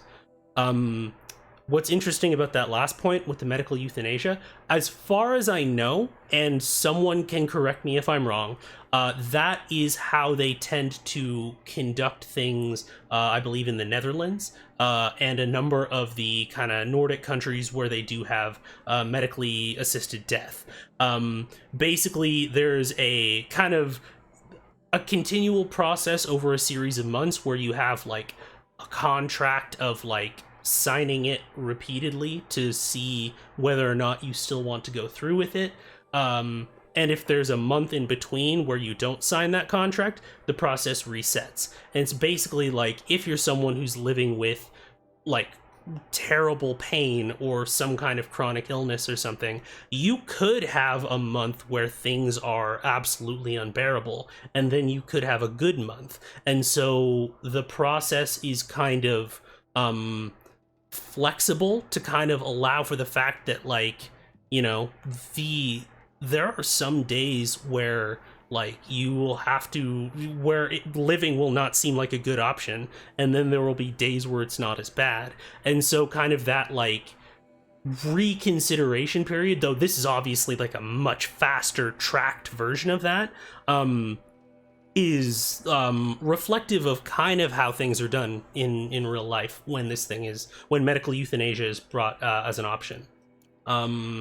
Okay. Bet you didn't think you were going to be learning about that today. Alright. So, let me just double check that I didn't miss anything. Okay, that's just the one room back there.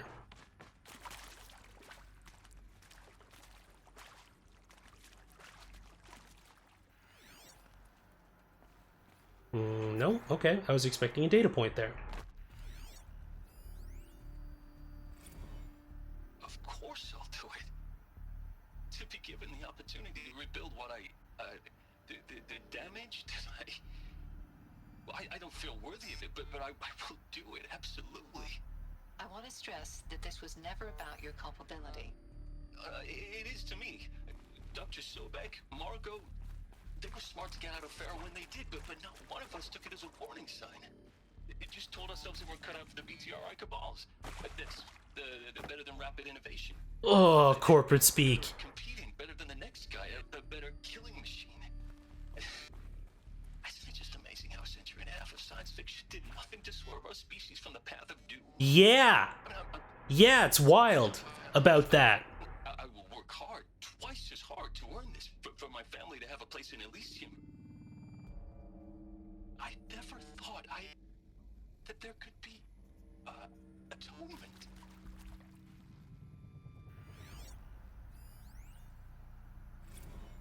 If you're still nauseous. No, the inhibitors have kicked in. I can't feel the back of my tongue. I wish I could tell you I'd believe in this. But the damage is too great, too extensive, too complete. With all respect to Dr. Sobeck's work at Miriam, no. No, life doesn't always find a way to keep going. Sometimes it never comes This back. is the medical chamber where they...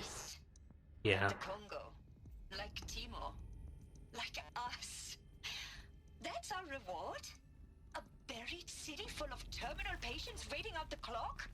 You'd grow old together, with your loved ones, in safety. I don't have loved ones. I suppose I could start a family? I'm afraid not. All inhabitants of Elysium will be medically sterilized. A habitat capable of sustaining a starting base of 2,000 individuals for up to 100 years is a huge challenge, Dr. Alpert. If the population grows instead of diminishes, everyone will be dead inside 30 years. I knew it. I just couldn't bring myself to say the words. I'm sorry? Finish it. Medical euthanasia. I want no part of this. I just want it over. I see. Protocols require a 48-hour waiting period, after which... Uh-oh. Something tells me that that interaction did not continue to go well.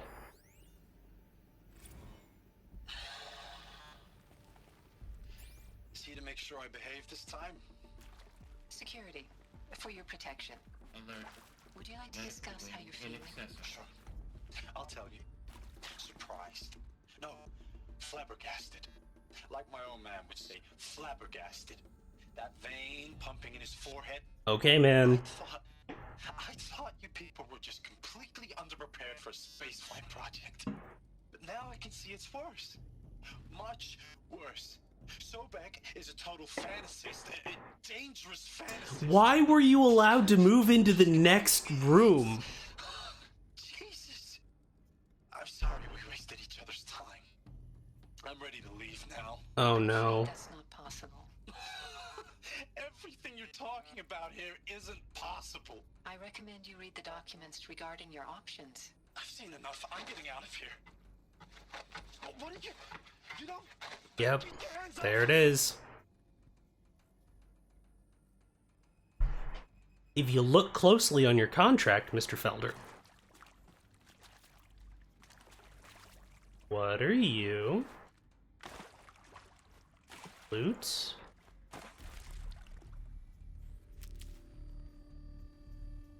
It wasn't even fine print, it was just print. Exactly. But we kind of picked up from Ron Felder that he's not super paying attention to what's going on. Okay, is that the only collectible that's in here?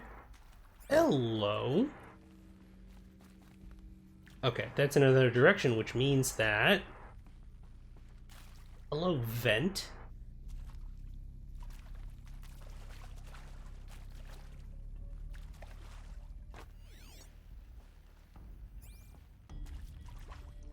Can I grab onto anything in here?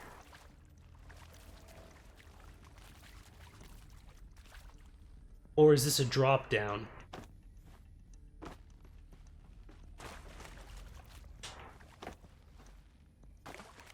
I think this is probably a drop down from a higher level. Ah, dang, I thought I found something cool. Oh well.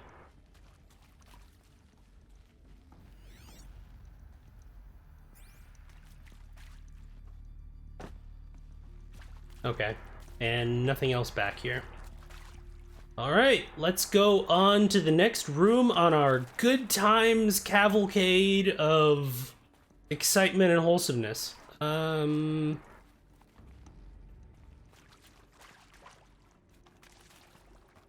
Okay, I think this door is bust. Oh, wait.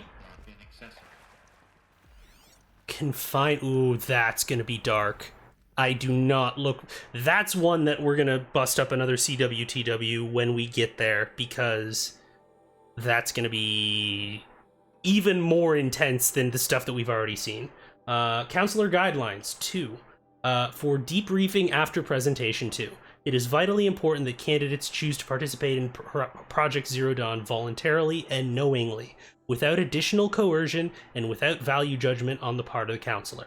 Confirm for candidates that they were selected due to their skill sets and accomplishments. Emphasize that their dedicated participation in Zero Dawn will increase the project's chances of success. Frame participation in Zero Dawn as an opportunity to respond actively in the place of an overwhelming threat. Candidates may question the fairness of their selection. Validate such objections as normal, even admirable responses. Survivor guilt. Emphasize the value of candidates' expertise to the future, not just of humanity, but terrestrial life as a whole. Likewise, candidates may balk at the morality of extending their lifespans and those of loved ones beyond 0 day. Validate their hesitation. Acknowledge that, while the reward of Elysium is not fair, it will be earned. If possible, redirect their ethical misgivings towards greater commitment to the project. That's so rough, because I know exactly why they're doing it, because they can't have people like with a literal countdown in terms of how long they can exist for. They can't have people dedicating valuable calories to ruminating on how someone else should be here, because like it will be earned is like, well, I mean, it isn't though, because like their success is being paid for by the lives of people who are slowing down the machines enough to give them time to work on something that's going to kill, or that isn't going to save anyone anyways. So like, you know, Elysium would be earned from everyone else too. But as like gross as that is to say, I totally like, it's a matter of pragmatism. It's a strategy that it's like, no, we need to convince these people that it is okay and ethical enough that they are gonna focus on the task we need them to do. And it's like, it is ironically very cold computational logic that's kind of what you need to do. Anyways, moving on. When candidates challenge the plausibility of Project Zero Dawn, permit them to review Dr. Sobeck's presentation as many times as they wish, and allow access to supplemental articles G01 through P20. Allow them to suspend the interview to fully process this documentation. A significant minority of candidates will elect for medical euthanasia. It is important to receive this decision kindly and without judgment. Advise them of the 48-hour waiting period, during which counselors will be available to discuss their decision. Emphasize that euthanasia will not occur without repeated consent, again, like we were talking about in the Netherlands, when the procedure is scheduled to take place. No one will be euthanized against his or her will. Candidates who elect indefinite detention must be informed that they have 48 hours to reverse their decision, after which the decision data corrupted. Oh god, I'm not looking forward to going into this next section. It's gonna be so rough. Oh god, and I'm like a seasoned gorehound, like, to the point where I've kind of talked to myself about, like, you know, the degree to which you pursue emotionally painful media content is like even past the point of it being unpleasant is weird, and like all this sort of stuff, to where I've had to like kind of reckon with that as a drive that I have, and like satisfaction to like endure painful media without like looking away and flinching. That like, and this is the sort of shit that's actually really like affecting me right now, which is to say that it's a tremendous compliment to the work on this game. But yeah, before we go in, I'm gonna take a momentary bio break. And when we come back, we're going to get into the shit. So, I'm going to put y'all on BRB. Get y'all some briefly soothing music. And then we will return to this in just a few minutes.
All right. We are back. Thank you to everyone for your patience.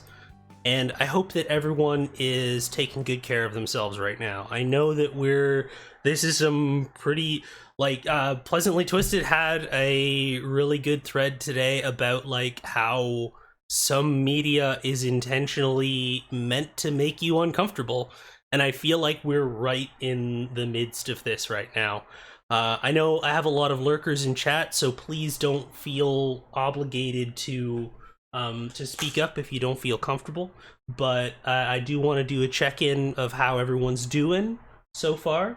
As always, please take a few minutes to, just go hug your dog, or have some chocolate, or have something that is briefly cheerful so that you can at least have some sugar in your mouth while you die a little bit inside from watching this.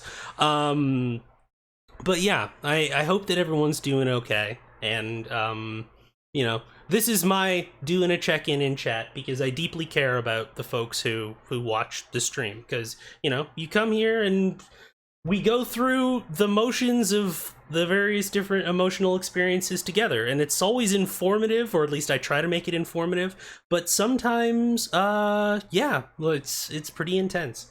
This is hefty, but on one hand I'm emotional, on the other hand I'm so fascinated that there's this entire sci-fi horror to the— It's Eldritch Crow. It's the best writing in the game. This is several degrees of separation better writing than anything in the present day, with Karja and the Nora and all of that sort of stuff, and the tribalism and the pseudo medieval fantasy trope sort of deal, and the cults and everything.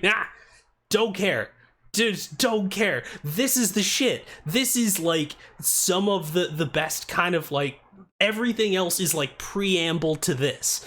And that's wild.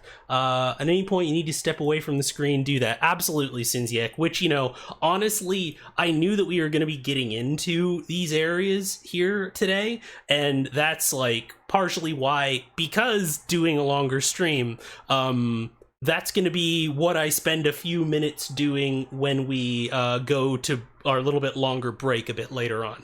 Or at least that'll be one of the things I'm doing. Probably do some stretching too, because, being in a chair for a little while is a thing. Anyways, let's get back to it.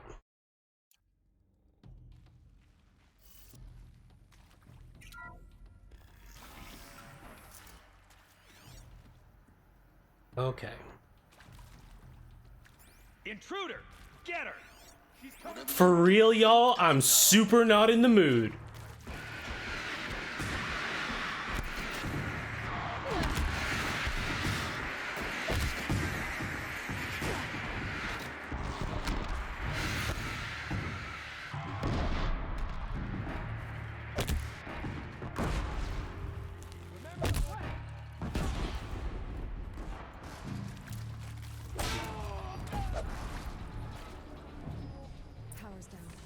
The absolute worst fucking time to try me, to be 100% honest.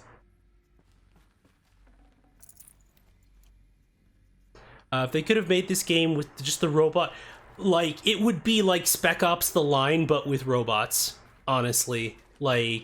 I don't know how, the content warnings that game would have to come with. By the way, there's no hope and you are going to die. Anyways, here's your PSN achievement. That's a hard sell. Because also part of why this works, I think, is because it is it's a number of different twists. Okay, but the placement of that encounter was that was a misstep. That was— you don't need to have enemies in this, to be 100% honest. I disagree with that narrative choice. Travis Tate. Those lame FBI black hats at Mockingbird back in the day, I enjoyed schooling them. But maybe I went in too hard on this poor counselor. She was cute, Oh, is this guy gonna be like a serial killer who like snuck in? Ambitions are God's own budget thrown at a kid playing with a hologram sculptor. Palms up, honey. I'm just calling it like it is. Hey, look, Mom, I'm making nature. Now, if nature is so important, why not let nature take its course? This fucking Jake Busey in Contact motherfucker. That ain't.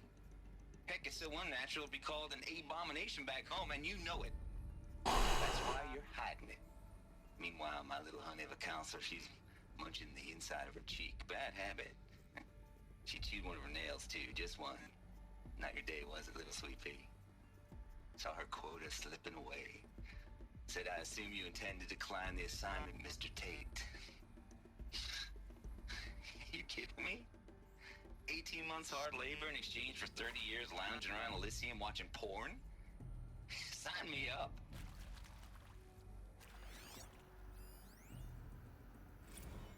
Zero Dawn. It is art, in a way.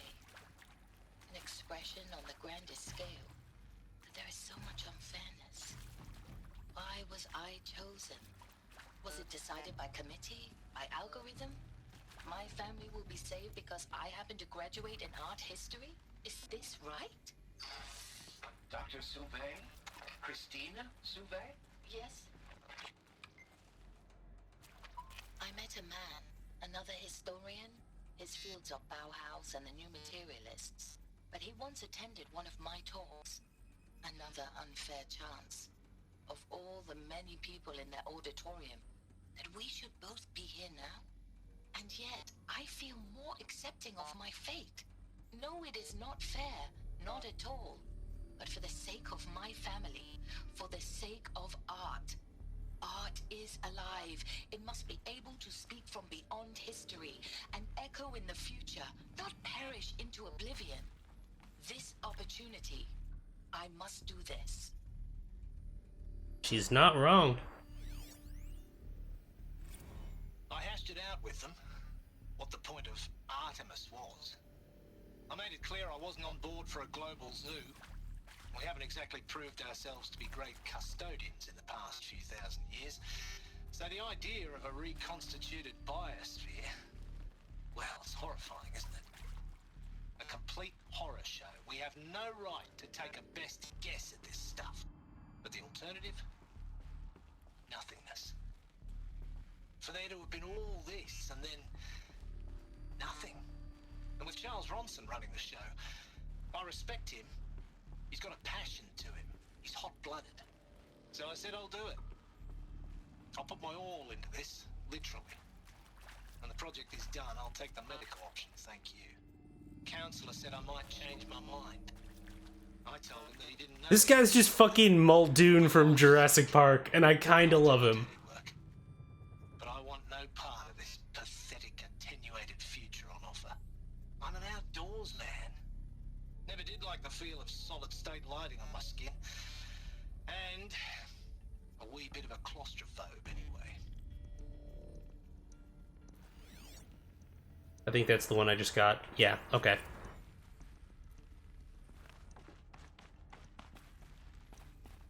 Oh, wait.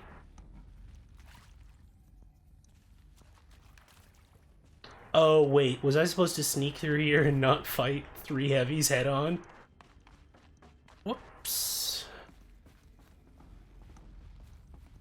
Oh.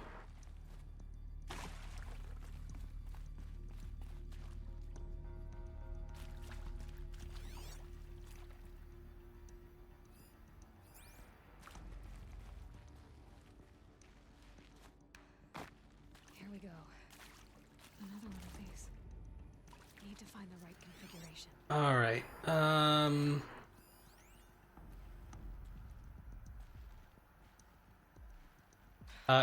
settings transposed. Okay, now I gotta go find some... I really feel like this wasn't necessary. I'm done with Brett's incompetence, okay? Somehow, he managed to install an H-emitter node backwards. Everything's in reverse. I don't get paid to clean up Brett's messes. If you want it fixed, send him up to storage for a new emitter, not me. Parker out. Okay.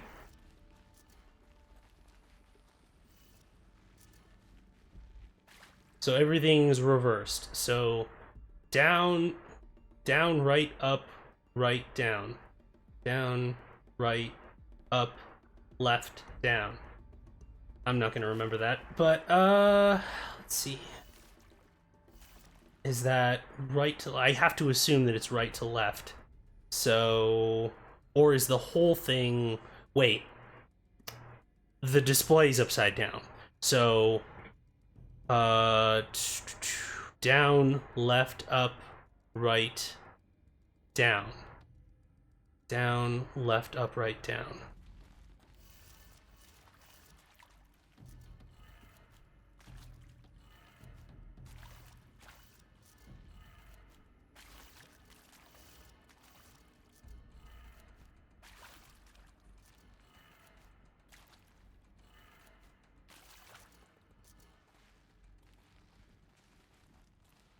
Okay, so I need to find...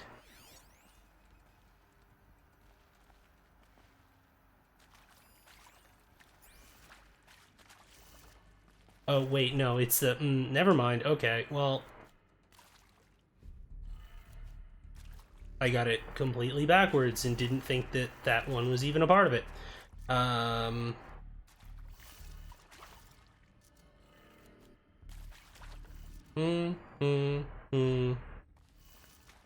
Yeah, I can't help but feel like this section didn't need this, to be 100% honest. I turned it the wrong way. You want to talk about a tone break, Eldritch Crow? Like, I don't know if this needed a code puzzle. Yeah, it's just, like, we're in the midst of this super engrossing story, and it's like, spin the locks to find out which one works. Like, why? Why is... Okay, sure. Wanted to bonk the level designers. Yeah, that's actually a really good point that I didn't really think of. In that it's just kind of like, you know, when you're a narrative designer, you kind of just, like, get the assignment of, like, you're going to make these things. You don't necessarily get to choose where they get placed.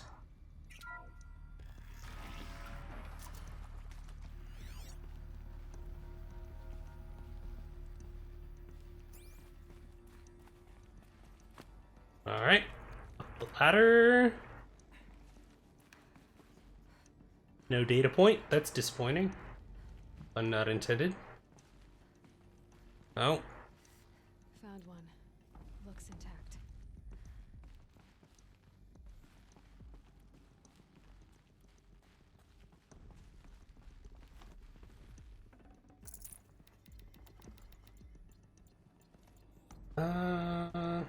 Okay, that's everything, so...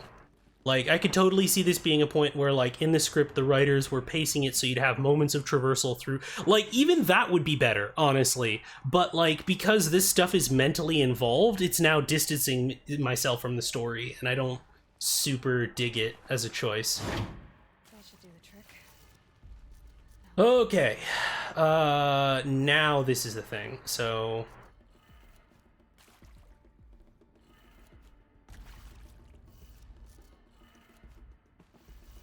Down, right, up, so that one's fine. Left. And... down. Okay.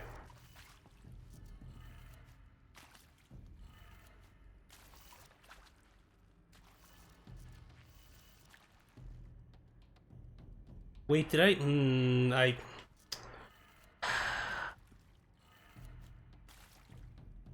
No, that's the one that I want. I feel like I'm getting switched around here. This should be going the other way.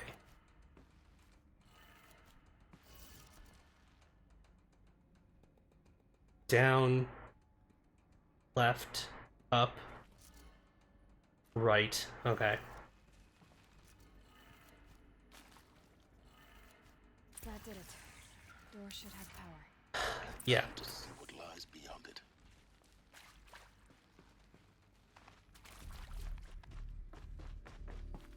I kind of want to go into the confinement wing. it feels... The word censorship is not the right word, but, like, for the in-game, the people in Horizon Zero Dawn to go, this is where the confined people, the people who refuse to participate, are going to be kept, and, like, to be kept away from everyone else, to not disturb them while they're doing their work, but then also for that same decision to kind of be made gameplay-wise, feels like kind of a denial of those people's humanity. And it's weird to consider it in the lens of, like, ethics, because they're fictional people. They never really existed. But, like, it feels weirdly dirty to me in that sense. And it's like, I don't know if I can even describe it as, like, a criticism, but I feel like I almost would want to see that. Oh, for fuck's sake, for real? Alright, cool. Eclipse. They're here. Avoid contact. Lines look good. Gaia. It's up there. Second floor. This was not necessary. So much for avoiding contact. Here I go killing again.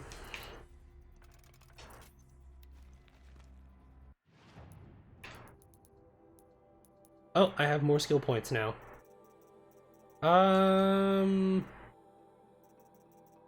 Sure. Let's do that.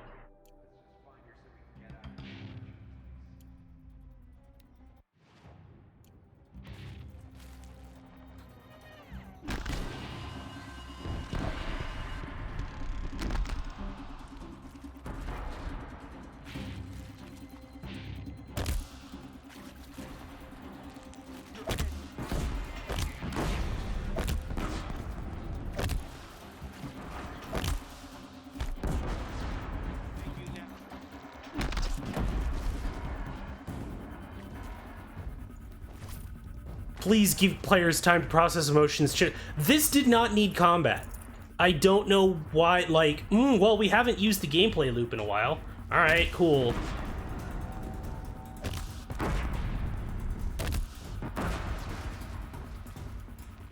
I'm literally just feeling upset from the lore, and I'm just gonna take it out on these men.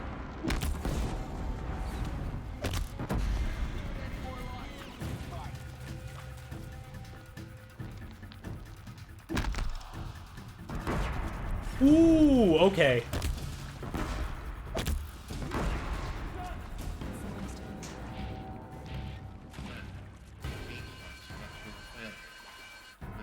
Gentlemen?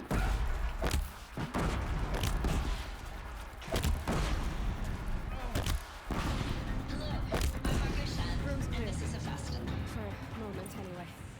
Then get moving. You have to find Gaia. I mean, that being said, I feel weird. This is not the time that I should be excited about a 360 no scope. You know what I mean? Got too much already.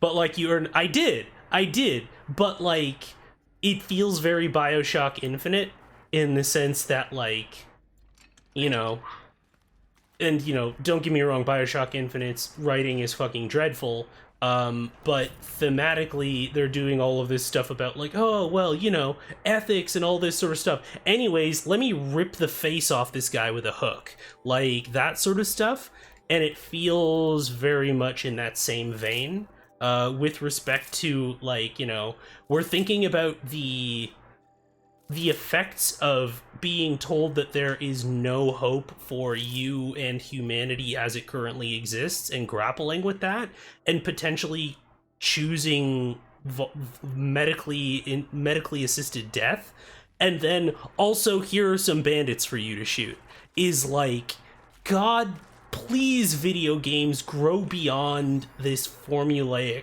sort of shit. Like, it actually makes me a little bit salty, not gonna lie. Let's see. Full steam ahead. Elisabet Sobeck to Margot Shen. Full steam ahead. If I doubted your brilliance in the slightest, I wouldn't have picked you as the Hephaestus Alpha. You need to stop worrying about your age and communication style. You are who you are. Have confidence in yourself. You know what you're doing. Case in point, the latest draft of your plan for the construction and stocking of bootstrap silos to store raw materials is excellent. This, combined with your design for the AM Foundry core and the Foundry site selection plan, add up to a comprehensive plan. It's time to start construction. One detail: consult with Iomide Okilo before you finalize the silo inventories. Vince, hello there, Rainy Keys. Welcome on in. I hope that you are having a lovely Monday. We are, be advised, we are in the midst of some dark sci-fi horror shit. So please, enact self-care in the best way you know how. I hope that you are doing well. Let's see.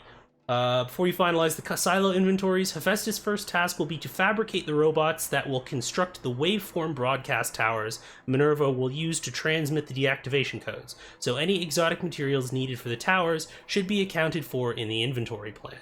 Okay. Like climate, like human life-ending apocalypse dark. Okay, I already got those. Let's see.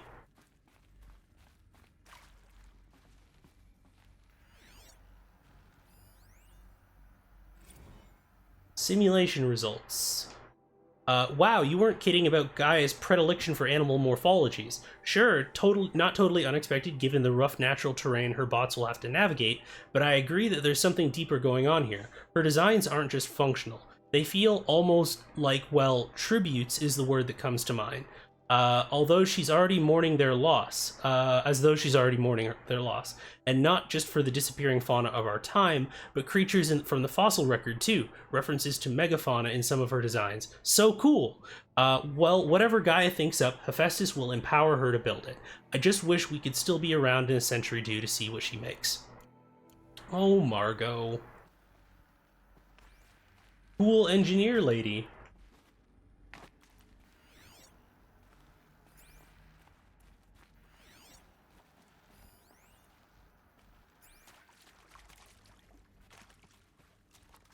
That's the objective, so I don't want to go there yet.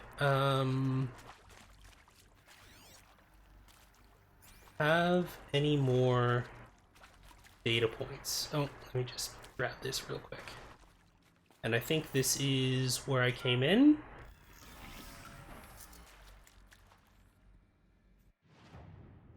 This is where I came in. Okay.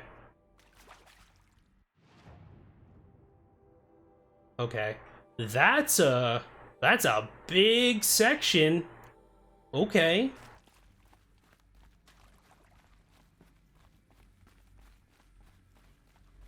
Alert. Area inaccessible. Elevators non-operational. Stairwells have collapsed.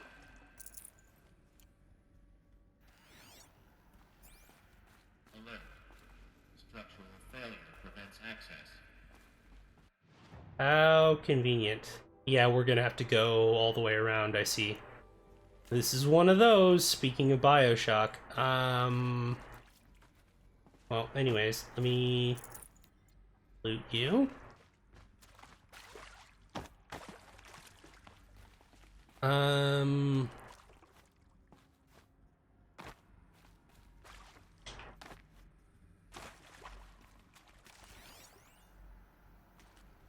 Okay.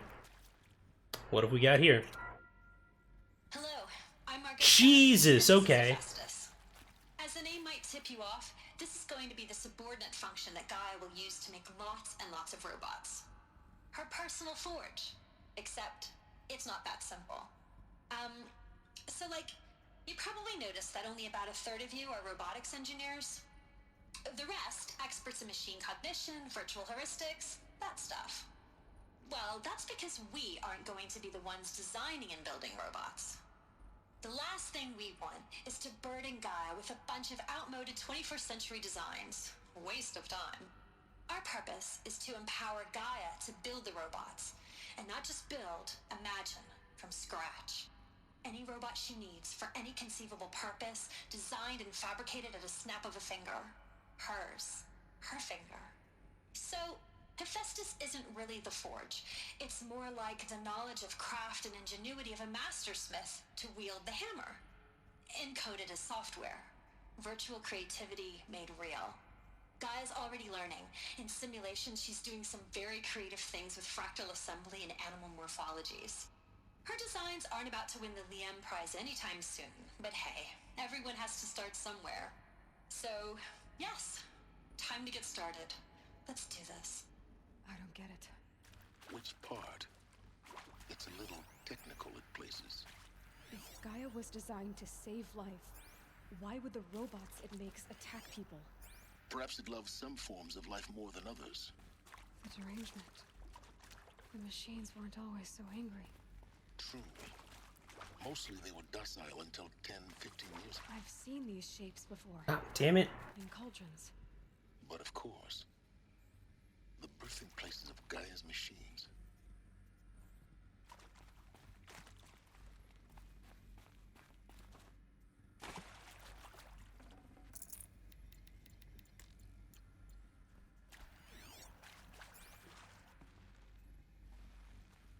No more data points anywhere. Okay, that's just the same holo projector I just touched. Okay, cool. Moving on.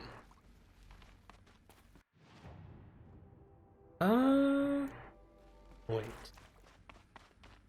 Let's check the corners real quick.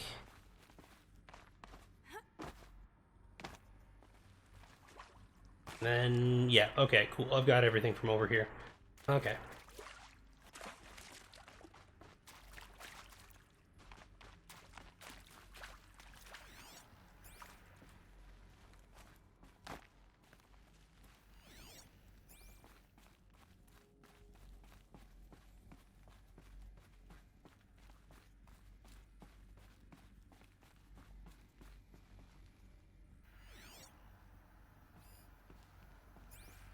All right. So you're on the other side of glass? Question mark? Okay, I need to get there.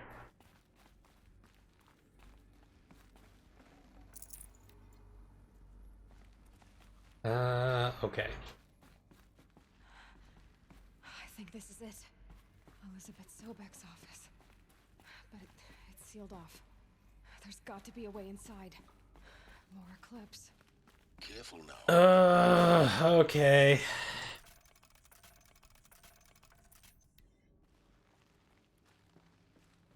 I do like that concept of Gaia orchestrating and sampling data from multiple intricate archives. Like, yeah, that's the thing, right? Is it's like, it's kind of acknowledging that humans weren't able to solve this problem.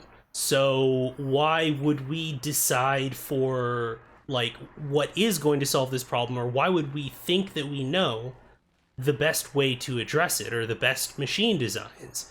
The best way to do it is try to make Gaia as capable as possible to solve that problem. Kind of getting your own biases out of the way.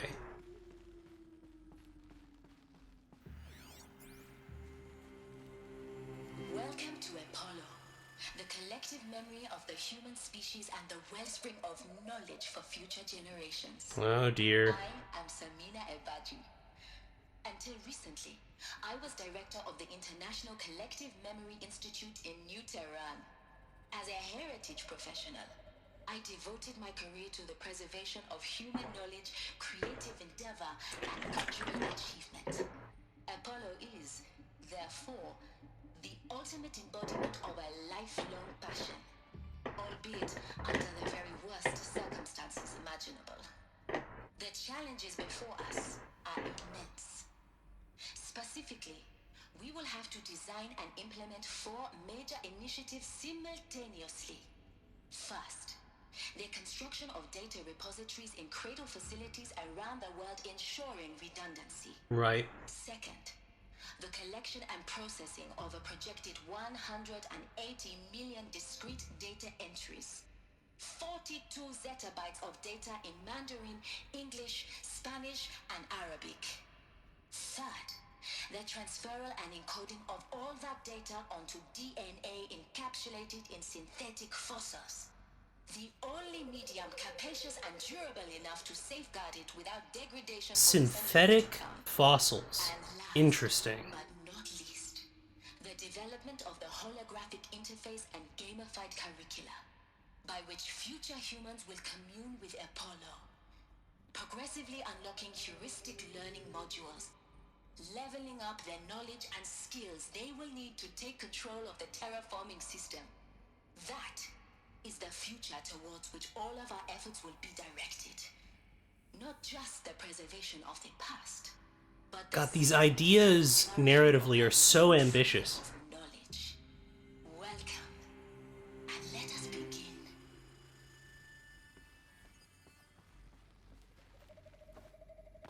You for real? I can't go in? Alright. Encapsulated DNA. Over the past 10 days, I performed an exhaustive review of data storage solutions. Magnetic, optical, quantum, even that eternity tech that FAS was shilling a year or so ago. But every other solution has one or more fatal shortcomings. Too heavy to transport, too massive to install in the allotted space, too power intensive over the centuries, too prone to failure past 300, 400 years, etc. Encapsulated DNA will easily hold the 40 plus zettabytes that we're projecting for Apollo. There's still many details to finalize, of course. To start with, we'll need to select the inert material in which we'll embed the molecules, already testing 16 candidate materials, as well as design and fabricate the power systems and sealed reliquaries that will keep the DNA at negative 18 degrees Celsius for 1,000 plus years. So long as I assure you that it didn't factor into my decision, may I confess that I deem it entirely fitting, indeed propitious, that we will be using the very building blocks of life to preserve human knowledge for a mechanized extinction.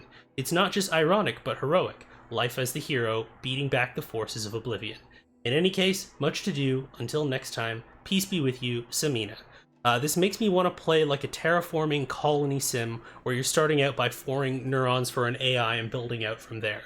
Honestly, yeah, that seems really fun. Like, the game that I'm more interested in is like a game of creation, at least with respect to this. Like, the idea of the machines, like Gaia and everything coming out of hibernation and everything feels so above and beyond this, like, you know, it's like primitive cultures, but there's robot animals that, like, most of the game kind of turned out to be, which, don't get me wrong, it's super enjoyable, but like, this is another several games that to me sound vastly more interesting, to be 100% honest.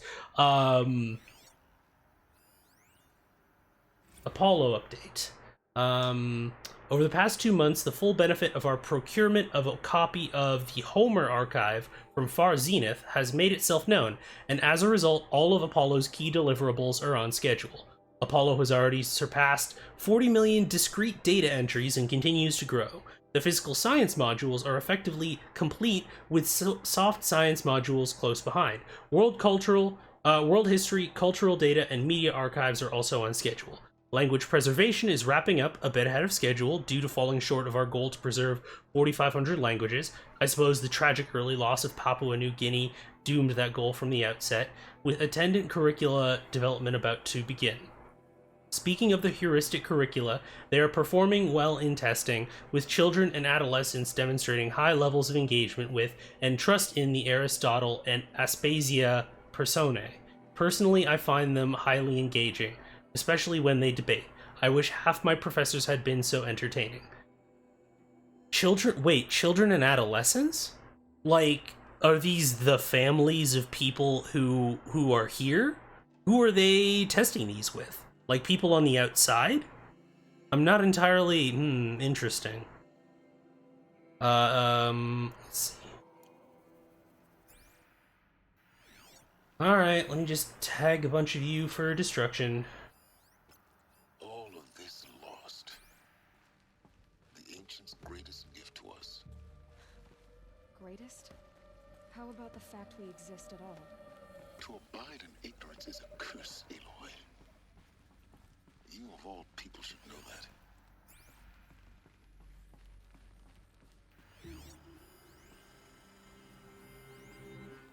that. I can't tag you from here. Okay.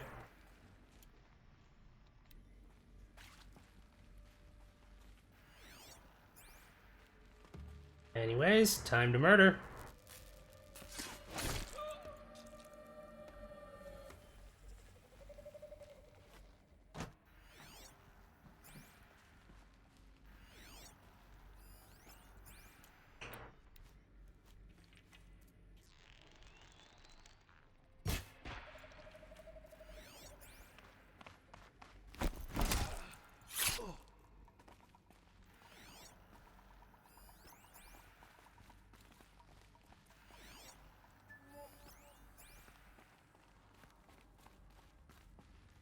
I can't jump up there, can I?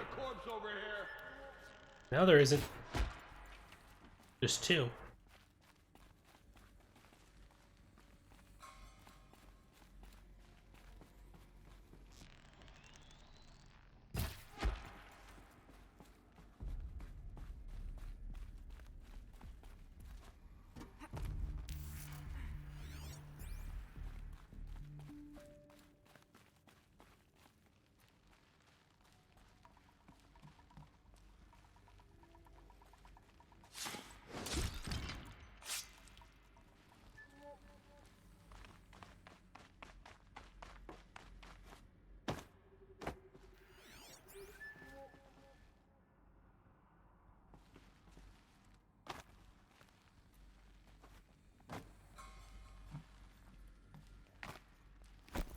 The last of them.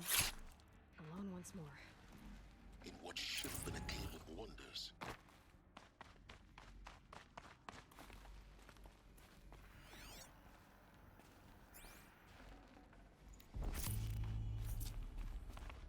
Okay, let me trace my way back to the entrance so I can make sure that I didn't miss anything.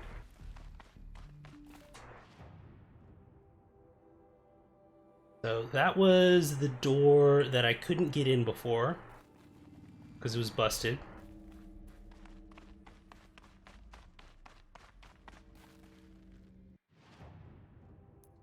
I think the other entrance was over here, question mark? Yep, seems like it.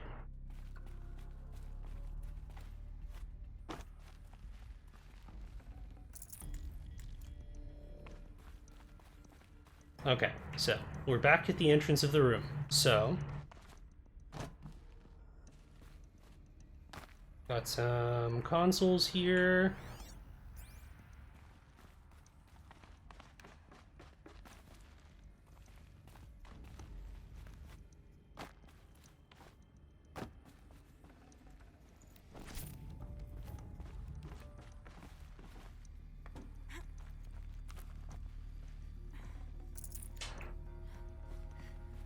No? Oh god. Here we go. Paris testimonial. Please archive this testimonial in Apollo. Cross-reference to all mentions of my name and Operation Enduring Victory. My name is General Aaron Harris. From 2060 to 2066, I served as the chairman of the Joint Chiefs of Staff, the highest-ranked officer of the United States Armed Forces. The tenure of my command included strategic planning and oversight of Operation Enduring Victory, a falsehood perpetrated on the civilian populations of the United States and other nations during the last 14 months of life on this planet. Before the Pharaoh Plague, I did my job and did it well. I was bold and decisive, crafty in political maneuvers. It wasn't an accident that I rose to my position and became the commander of the largest mechanized force ever assembled. But to what end? My only lasting achievement was the extinction of life on Earth.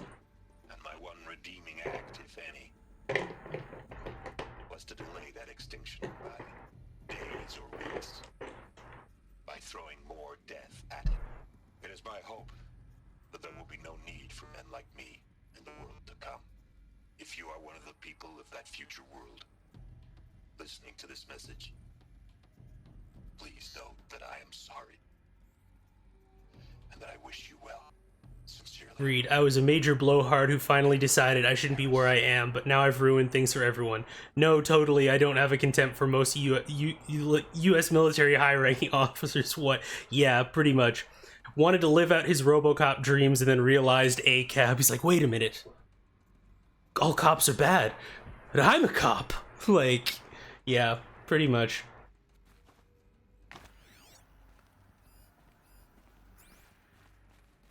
Turns out you can't kill your way to peace, folks.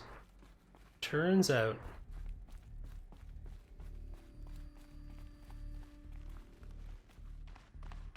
Okay, so there's some of these upper levels. There's the next objective point.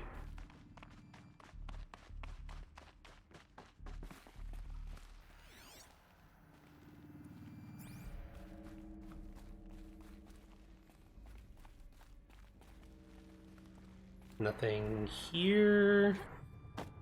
That's just to leap back down.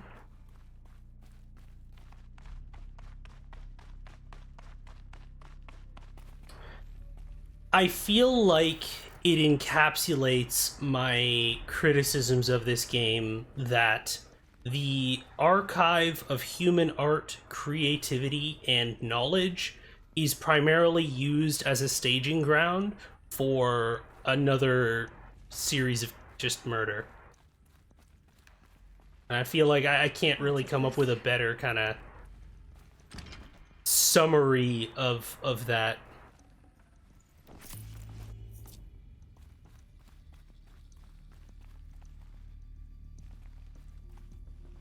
Welcome to Hades.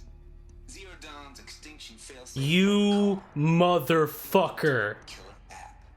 Now, I know what you're thinking. The purpose of Gaia is to resurrect life. So why give her a subordinate function, only purpose of which is to wipe out life all over again? I mean, what? Just plumb crazy, ain't it? Well, no, it isn't. Reconstituting a biosphere? That's a tall order. Tech smart as Gaia may be, odds are she won't get it right the first time. I mean, imagine your Gaia 200 years from now, And this was the guy like, extinction should happen. Yuck. under the lash of superstorms that would have drowned Noah. It's chaos. Spinning top that won't stop wobbling. Now what are you gonna do? Release phase 1 organisms into that hot mess? Hope their CO2 and methane can balance out what you got started? Hell no. What you're gonna do, Gaia, is step aside while Hades takes over and does what you're just too darn nurturing and life-loving to do, which is burn that misbegotten mess of a biosphere to the ground so Gaia can start over. Okay, not burn, more like reverse terraforming operations and suffocate it. But you get the idea. Hades takes the biosphere back to zero. Square one, blank slate. And then, only then, does it hand the steering wheel back to Gaia and say, try again, old girl. And better this time, or we'll have to do this again. That's Hades. It's pretty badass when you think about it. Extinction on demand. Okay, Kyle. On speed dial. All for the greater good, of course, but still, kind of metal. So welcome to Hades. Welcome to the void. I hate this man. Okay, so if that's the original purpose of Hades, Like, the Hades itself, it makes sense, to be 100% honest. But the fact that we are introduced to this guy being like, this is all pointless, and I'm a religious person from the South, and then they put him in charge of this is like, alright, cool, well, this was gonna fucking... You put a fucking Republican in charge of extinction, which, you know, to be fair, they're pretty fucking good at it, but, like, yeah, this asshole. Noise complaints.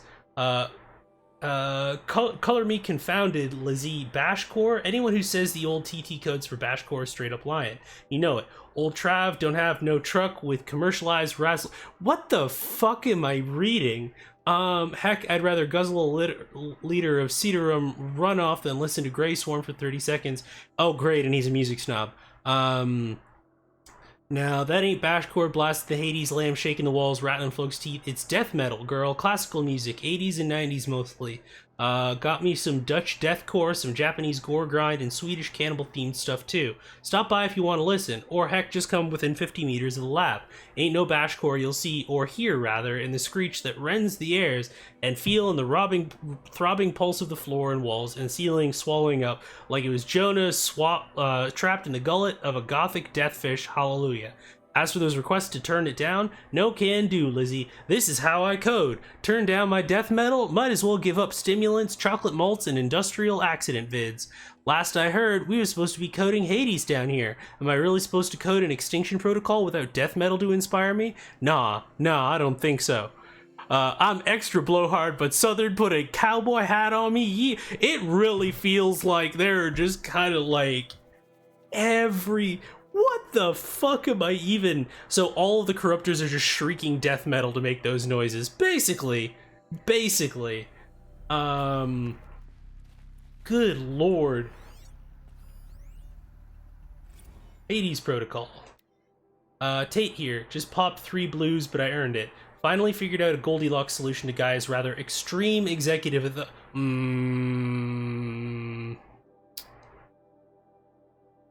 You put a fucking backdoor into Gaia, didn't you? Before this, every usurpation protocol I designed failed in simulation because it was either too hard or too soft. Too hard and it degraded the Gaia core. Sure, it pried her figurative figures off the figurative driving wheels so Hades could take control, but by breaking her fingers. Sometimes her arms too, so that she couldn't fly. Everything depends on Gaia taking control back after Hades has done its business, so we had to find a solution that didn't leave Gaia any worse for the wear.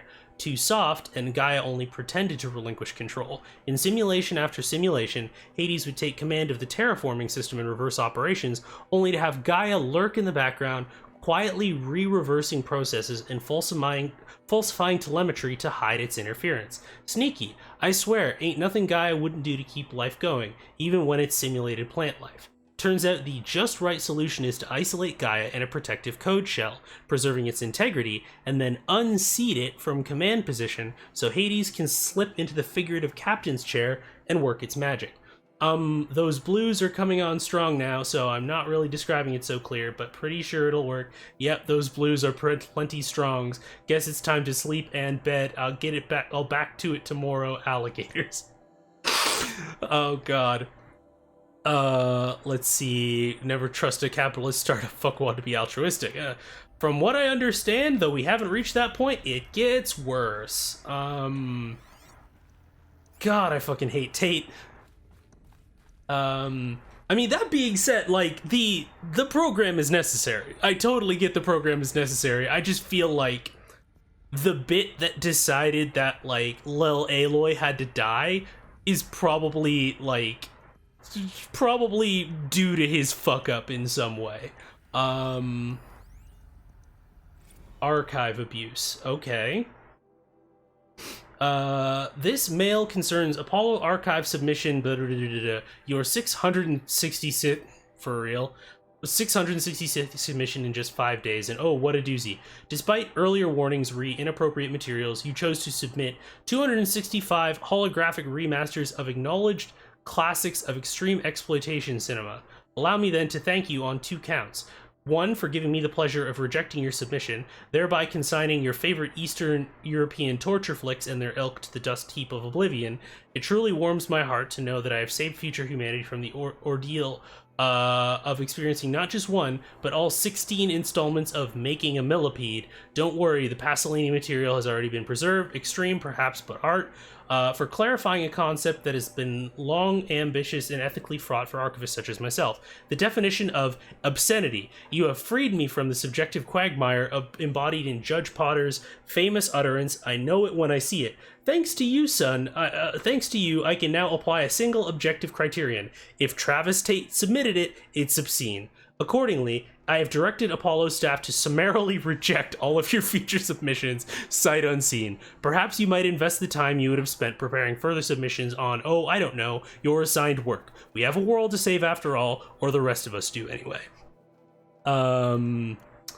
Yeah, this dude is unwell. Like, I mean, if the whole thing of just kind of like, yeah, I just manipulated all of my counselors and stuff like that is like, okay, they're clearly doing the thing of being like, oh, he's a sociopath, which is also uncool because, you know, a lot of people have like antisocial personality disorder who don't do this sort of shit. But like, yeah, he's unwell. He's really unwell. Or just sadistic, is the guy that trauma DMs people horrible things to see if he can get a react. Yeah, absolutely. He is like at least 30,000 of the hate raid bot accounts, to be 100% honest. Given his coding experience, probably. FZ chambers. The ectogenic chambers arrived 2 days ago. I've spent the last 36 hours examining them and poring over technical documentation. They're a revelation, astonishing. I don't know what you had to give Far Zenith in trade to get these chambers, but it was worth it. In a single leap, their embryologists have vaulted past 50 years of technological shortcomings. The risks of ECMO resolved. Nutrition delivery resolved. Hormonal stability resolved. 12 other risk areas resolved. Before I examine these chambers, I considered the Odyssey to be a fool's errand. But if the rest of FC's technology is at this level, well, a human colony around Sirius doesn't seem so impossible. After all, mass fabrication of the chambers will present a number of challenges, but I'm confident they can be resolved. I'm going to rest for a few hours, then get back to it. Expect a fabrication plan within 48 hours. Okay. Interesting. Alright. What have you got to say? Welcome to Eleuthia, the crown and king of Gaia's subordinate functions. For it is by Eleuthia that the human race will continue to exist. I am Patrick Brochard-Klein, the alpha in charge of this program. Now let one thing be perfectly clear from the outset. Eleuthia is not a genetic engineering project. Our goal is to preserve the human genome, not alter it. A snapshot of human genetic diversity, literally frozen in time. The genetic quintessence of our species, unmodified. Under my watch, our activities and initiatives will comply with the 2034 clone provisions and the 2048 Rally Accords.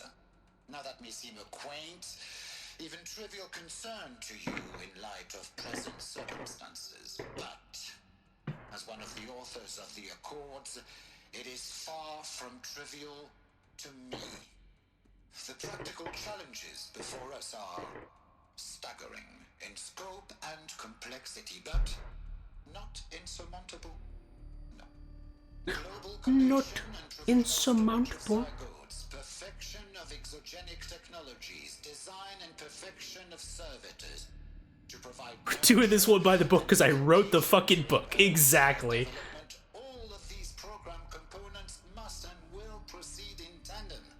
To say nothing of the breakneck construction of cradle facilities at sites around the world. So, si vous êtes prêts, let us begin. Oh, I am French, and I am dealing with the zygotes. Alright. Servitor personae. Okay.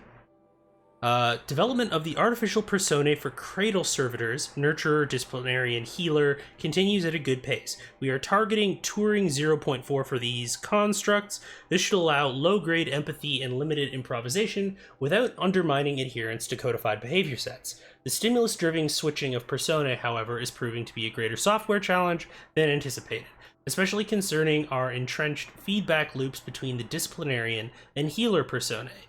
I have also attached the reports from an incident where a servitor running the mother personae intervened on a disciplinarian servitor's behavior. A parental argument, if you will. Amusing at first glance, perhaps, but deeply concerning. I've attached a comprehensive plan for correcting... Interesting. Just, like, there's so much good sci-fi here. Like, I want a game of this. Like, this is really, really interesting.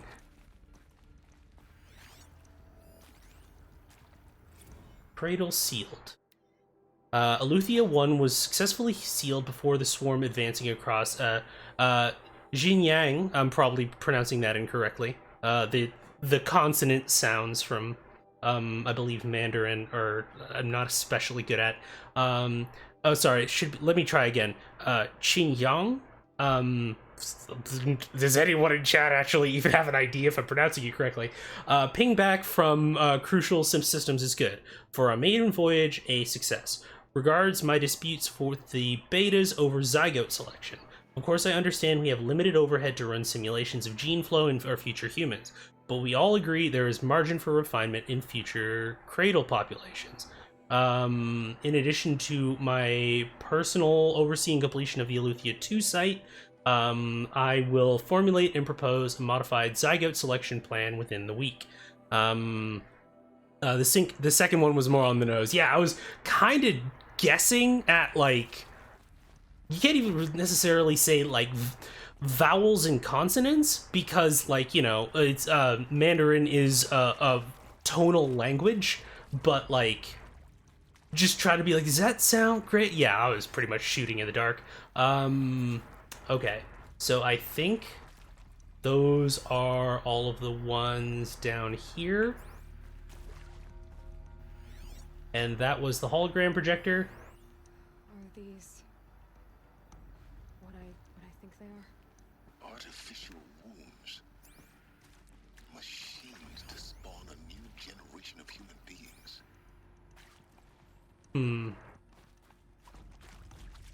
Meet your mom, Aloy.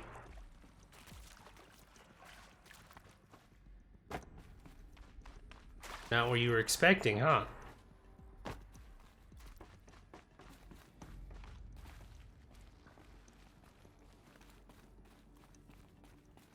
Cradle facilities. Elisabet said a new generation of humans would be spawned inside such places. She did. All Mother Mountain. It was one of them? There's only one way to be sure. The hatch wouldn't open. Something about a corrupted alpha registry. I need to search Elisabet's office. Alright, so we are circling back to Elisabet's office. Good. I was afraid that that was going to be, like, the end of the level. Wait a minute. And it is up here? Okay, cool. Let me...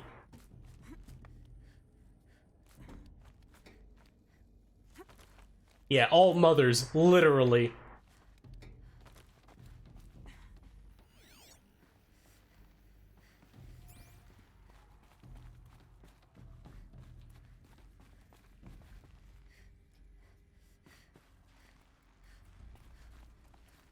Here we are. Looks like it used to hold something. Some component that got removed. Nuts would benefit from antilopenate morphologies, though caprid forms show superior load-bearing capability. You're a quick study, Gaia. Dr. Sobeck, as I have conducted this comparative analysis of mammalian morphologies, I've gathered extensive data on the quaternary extinction event. Oh? And your assessment? Gaia? Logically speaking, the extinction was a natural consequence. And yet, I find the loss of megafaunal species unaccountably sad. That they passed forever into oblivion causes me to experience a grief that is difficult to describe. Am I malfunctioning? The opposite. No, Gaia, you're not. This is good. This is very good. Okay, cool.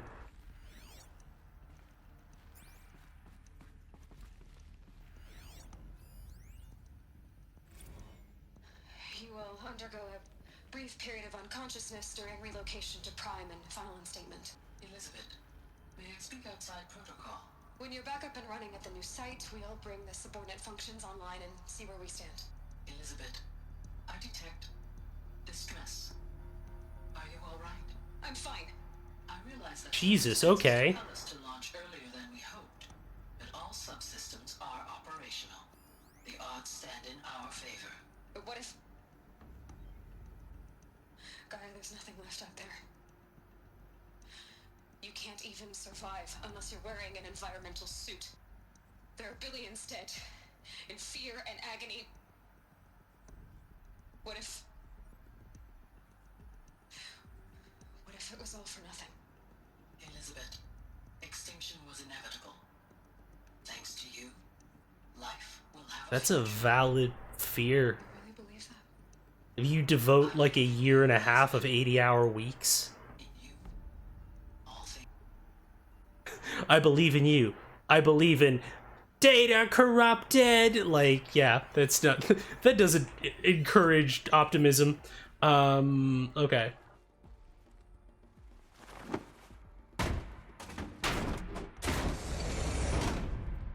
Okay, well, anyways,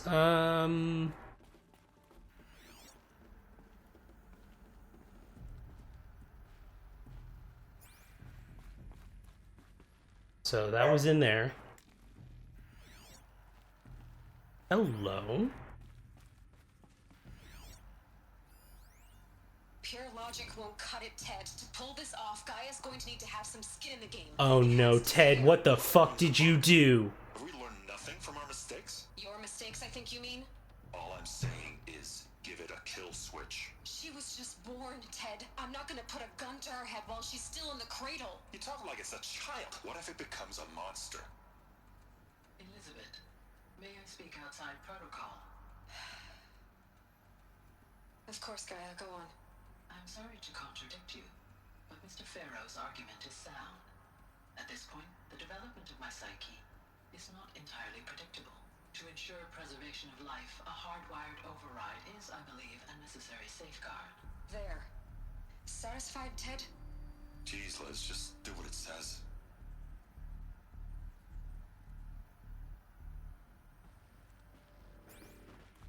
That's probably how Hades took over. Or at least how Hades took over more than Hades was supposed to.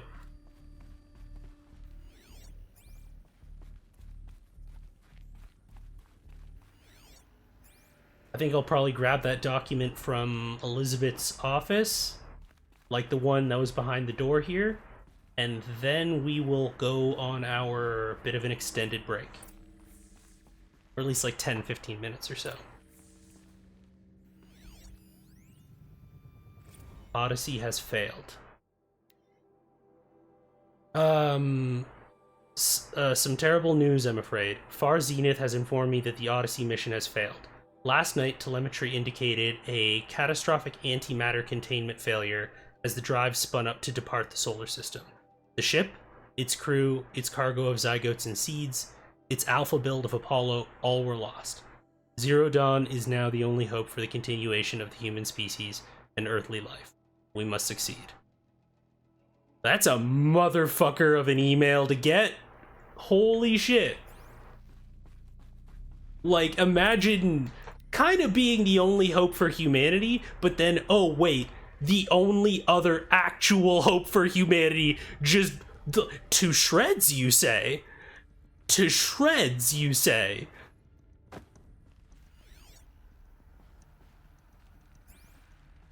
The Alpha Registry master file. Intact? Yeah. No signs of corruption. Then what are you waiting for? Copy the file. With this, I can restore the registry. Please don't have Eclipse jump in through the door at this moment. Grasp the secrets within. Where I was born. Maybe who gave birth to me. Who? Are you really so naive? There will be no who waiting for you there, Aloy. Whatever birthed you into the world was a what? Wow, Silence, you're a dick. I had a legitimate birth. It's you, Aloy, who are the creation of a machine. But what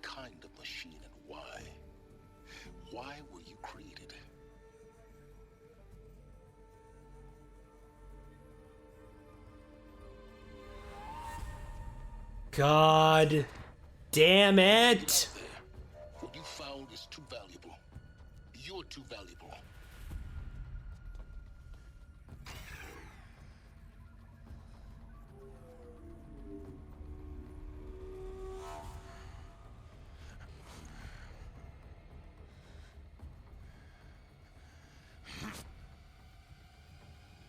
Oh yeah, I have those too.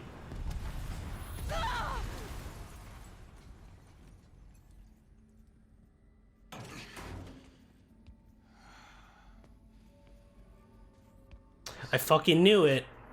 Good.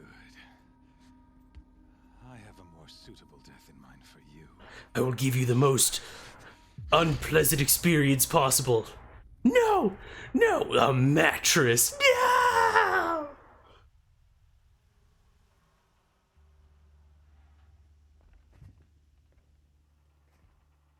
Yeah. Yeah. The whole sort of, oh, look, you're in a cage and I bet all my shit's gone and now I have to escape. That I was destined for glory as a great champion. Yep, it's all gone. Alright, cool. There's not a mattress. Okay, so he does respect her, I guess. I never doubted my destiny. Okay. When I heard that you had survived, a doubt took root in my mind. As sure as the sun rises and falls each day, those I am bade to kill die. And yet I failed. How? Why? All right, Mr. Cornrows. You attacked. Each loyal soldier you killed. This pestering doubt grew. I kept thinking of the moment my knife pierced your throat. One twist. In slaughter, I am a practiced hand. So I hesitate. Okay, dude. Yeah, no, I'm going for salt here. Babbling like this? Oh no. We're in no hurry, you and I. Not now. Maybe some physical torture. At that moment, on the mountain. No, he's just, the monologue will not be stopped. And yet this failing troubled my... It was only... Don't care. That I finally glimpsed the sun's design. You were meant to survive that day on the mountain. Yeah, and it's not just because you suck. Fear at dig sites and kill my men. Yep. Conversely, I was meant... No, you see, my failure was all part of the master plan. You might die as a sacrificial offering to the sun. Sure. Everything as it was meant to be. Uh-huh. Predestined and preordained. Mm-hmm. Yeah. Idiot. All this talk of destiny and fate. I'm sure Hades is an ancient machine, not the buried shadow of Karja myth. It doesn't care about Meridian. I serve not the buried shadow, but the sun in shadow. All halves of nature joined to one cause. Shadow to sun. Do you really not hear how you've gone from serving an insane homicidal Sun King to... I'll remember those words as I watch your corpse. You failed. Dude, I'm gonna shoot so many sticky bombs at you. You've been, and with certainty of... Venom in this cage and put your faith to the test. See if things work out like you expect. The circle has closed. Every element is in its proper... The errant beast, now caged. Oh, speaking, after you crashed the Eclipse net to rally the forces there and mount an invasion, I ordered every Nora killed. And you just kind of did it for, yeah. Why Butcher doesn't... You're right. In any case, I couldn't recall... Nah, he just did it for the lulz. Alright, cool. Thanks to your destruction, you not only doomed yourself... Yeah, I got fast travel, motherfucker. Surprise. Do we not see the scorch your focus? And yet, so fragile. How many of those can you've had like dozens of those?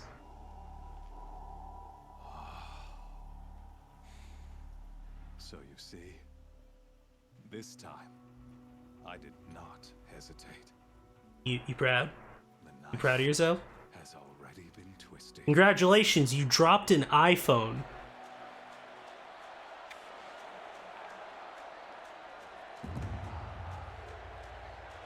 Oh no, you're gonna put me in an arena with some machines. What am I gonna do?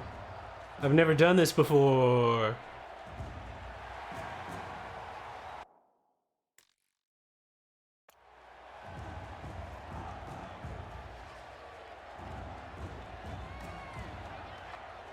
Karja faithful, rejoice! Our years in shadow are over. A new dawn trembles on the horizon. A new day, soon to break. And when it does, the false Sun King will be dead. And Holy Meridian ours once more. Listen, man, you got solid eyebrow game, but that's about all you got.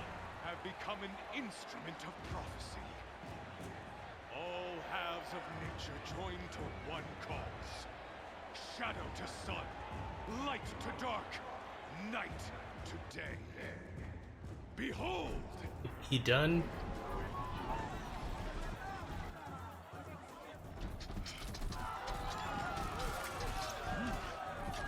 Hold your seats!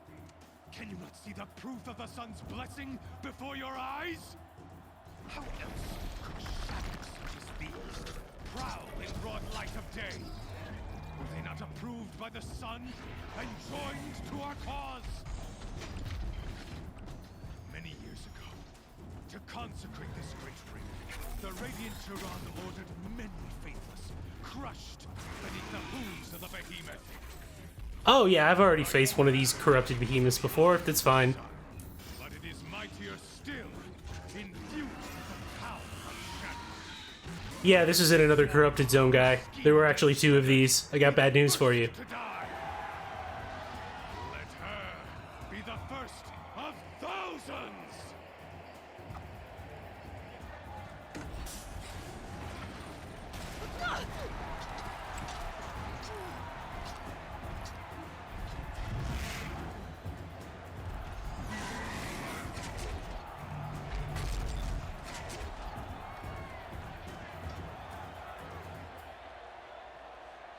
And now they go back into gameplay. Okay, so that seems like a good place for us to... I do heavily apologize for the salt. No, I'm feeling salty too, because it's just like monologue, boring story, more monologue to the crowd, like all this sort of stuff. But before I beat this corrupted behemoth's ass, we are gonna take our probably about 10-minute break or so. So I will suggest folks go to the washroom, you know, do your bio breaks, food, meds, take a stretch. I know that I'm going to be doing that. And we'll be back in about 10-15 minutes or so. All right, be right back.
Okie dokie. Let us get back into it for the last segment of tonight's stream.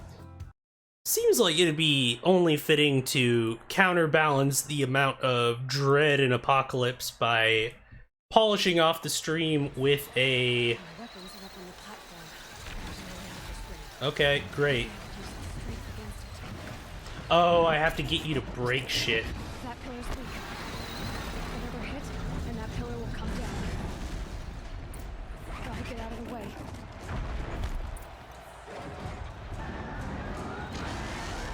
Come on, big guy. It's down.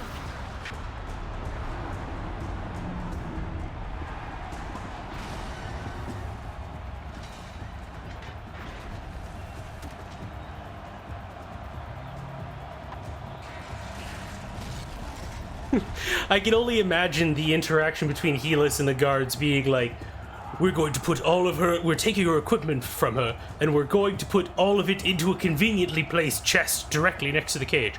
Sir, don't you think that that's a little bit risky? So you fool. Hey! Guess who got a weapons back? Now you're just a big dumb target. Come and get it! I should switch out from my stealth outfit. Protector, yes. Oh, also, I should put some corruption protection on.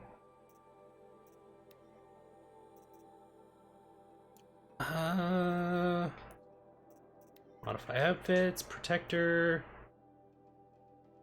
It's already got plenty of... Do I have anything with resist corruption attached to it? Resist ranged. Yes. That. And yeah, I think everything that it has is melee attacks anyways. Okay, what? That was a strange hitbox. Okay. Let me just be immune to corruption for 60 seconds, if and you please. Let me... You're vulnerable to fire.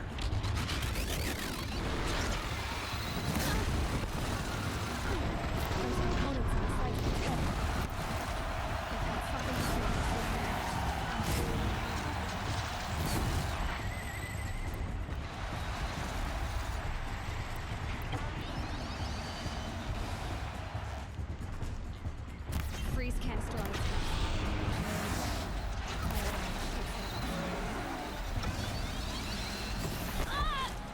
Okay, I should get potions.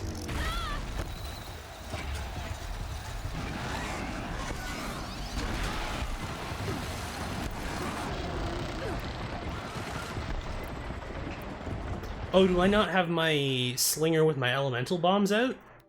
Where are you? Shadow Sling. Yeah, sharp shot bow is probably not going to do me too much good. And then also locked warbow. Yeah, we're gonna do that.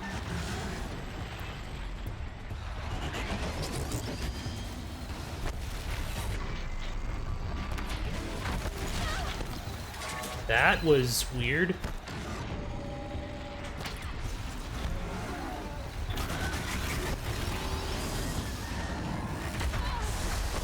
I thought that I dodged that.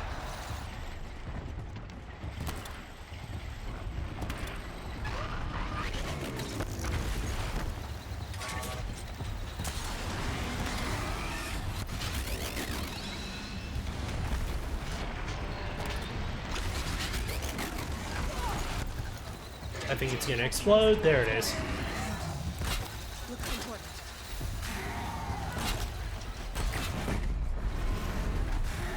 There we go. Can I loot you? I'd like to loot you.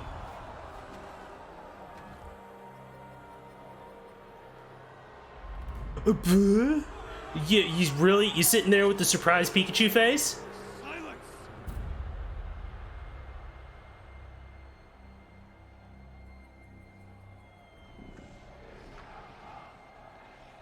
Yeah, what's up? How many corruptors you got? Let's fucking go. Corruptors looking at each other like, I don't want to go, you do it.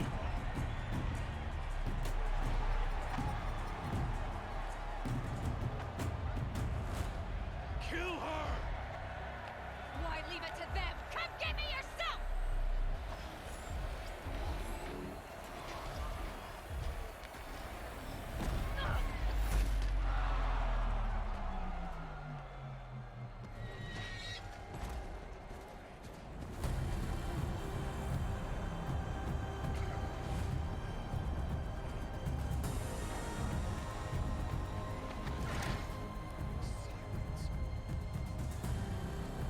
A lot of my fight me energy. Yeah, she's got the big come at me bro energy. Hell yeah! He's supposed to be like, you're not supposed to be cheering for them, you're supposed to be cheering for us.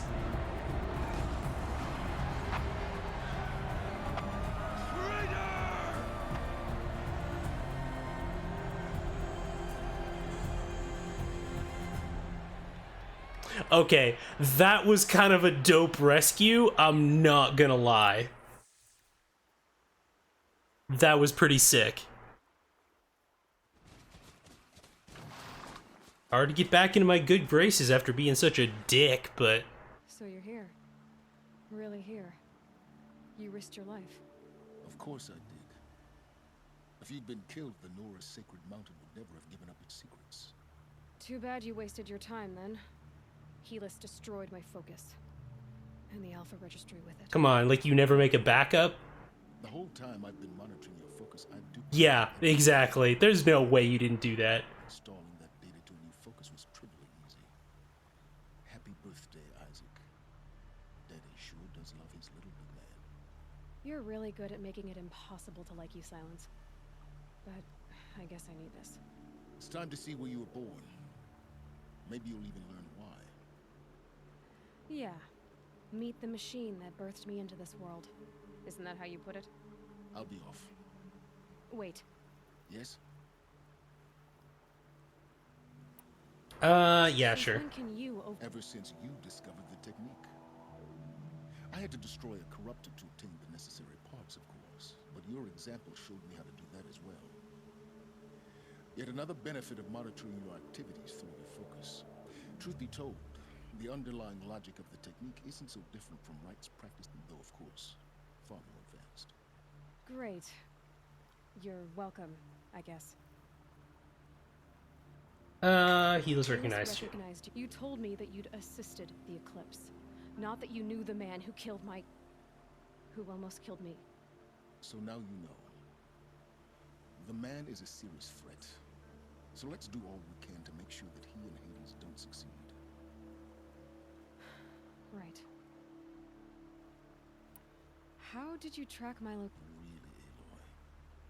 It doesn't... I wore out... It's true. The man is very simplistic. Helis is not a genius. I'll be on my way. The tribe's already weak. They will... Well, absolutely not. I have preparations to make elsewhere. What kind of... Why do I bother asking? You're not gonna tell me.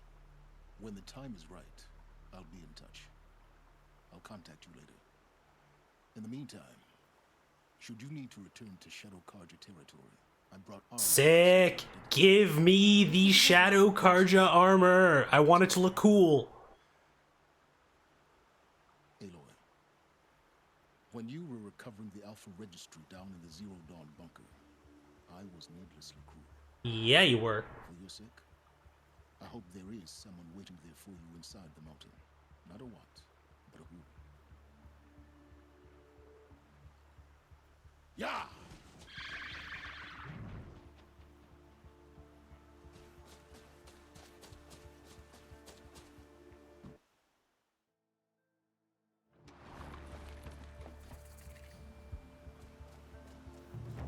Shadow Stalwart Light. Let's see here. Okay, it looks pretty fucking cool. Highly customizable. What do you mean highly customizable? It's got one custom slot. Fucking highly customizable, my ass. I'm still probably gonna stick with the stealth armor. It's just way better for, well, stealth. God, what do we got left? Let's see. Part of the Nora, and then all of, and I think I'm trying to remember where the, I'll have to check when or where the last power cell is, because we very much don't have enough time to be able to get through that. Let's go to my arbitrary robbing the rich quest that I've been avoiding because it's not nearly as interesting as what we've been doing. I hope that there's an extra rare version of that outfit, because that one's only uncommon, and I hope that we get one that's rare, because I like the aesthetic. It's got the, like, I'm not big into, like, the domino mask thing, but, like, the, like, obsidian glass looking metal on the armor, I'm about. That looks pretty dope.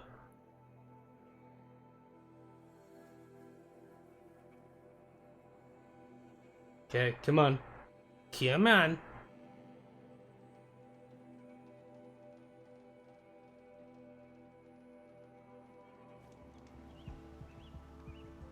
Okay. Well, I don't know what that was. Yeah, we have a new main quest. Yep.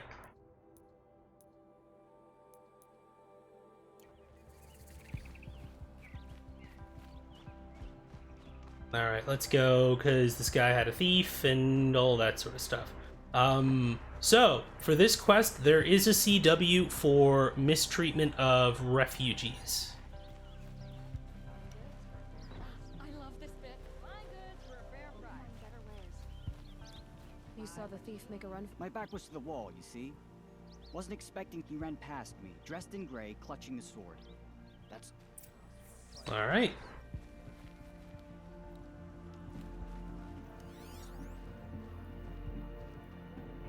So I go into the house.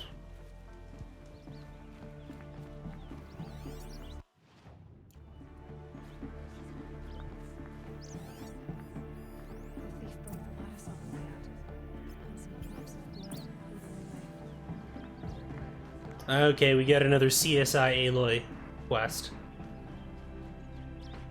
Da da da da da.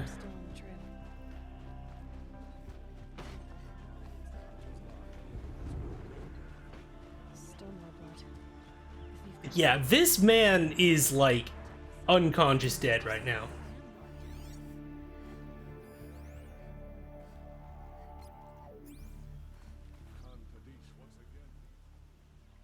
Did someone run past? Sure did. He grabbed some linen off the stand here and took off down the stairs. He was bleeding, so maybe he needed a binding. Blast it! That was expensive cloth. I can't believe I paid for that thief's bandage. Okie dokie. Traitors, the whole tribe of...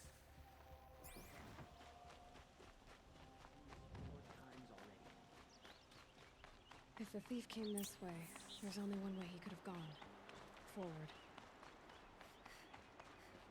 We could have pulled some Assassin's Creed shit. The thief. Someone must have seen him go by. Did you see anyone run through here? Yeah. Almost crashed into me, too. He ran down the parapet here and went down the lift. No way of... I didn't see a sword, though. He wasn't carrying it. Not a damn thing. Just... The thief must have ditched the sword. But where? Maybe he had help. That merchant stall would have been a convenient... Ah, you totally fell for the grift. That's hilarious. That's actually really crafty, too. Or being like, yeah, he went that way, but it's like the fence that you gave the thing that you stole to. That's kind of cool. It looks like the thief got away. What? I guess we'll see when I get the city guard. Hold on. Okay, weird cop Aloy. You've got a rep. You're right. The sword was passed to me. The shards will go to people. You expect me to... I can prove it. Meet my friends at the watermill in the lower village. If they don't convince you, come right back with the... It wouldn't matter if you did. I'd find you. Okay, Aloy's getting weirdly, like, coppish right now. I'll fucking find you and I'll destroy everything that you have and there's nothing you can do to... Whoa, okay. Weird, like, doing, okay, cool. Doing commissions for rich people, like, with stolen shit, cool. But, like, the weird sort of, like chest-puffed threat sort of thing is, like, alright. Person with a stall and all, like, rich person with a mansion on one side, one merchant with his stall who's just like, no, it's gonna be sold on the other one. She gave more lip to, like, the second one. Alright. This isn't too far away.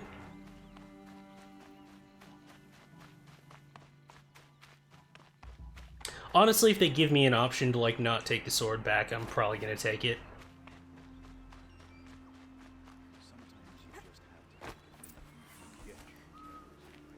I was told to expect you, Aloy. We collect valuable objects from people who don't need them, sell them for shards, and use the money to help.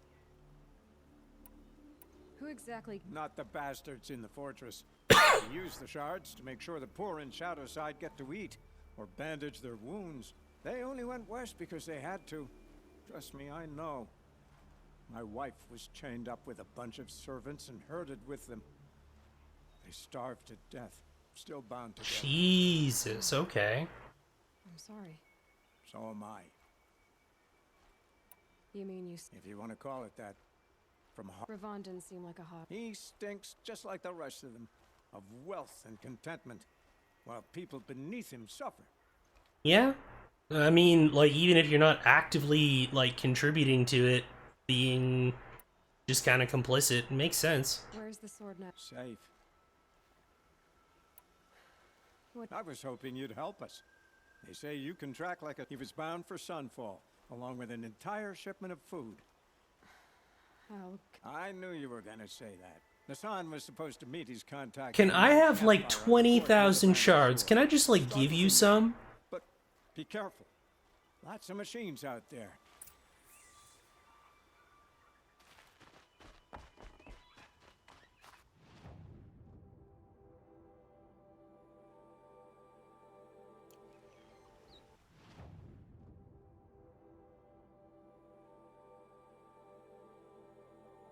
Yep, okay.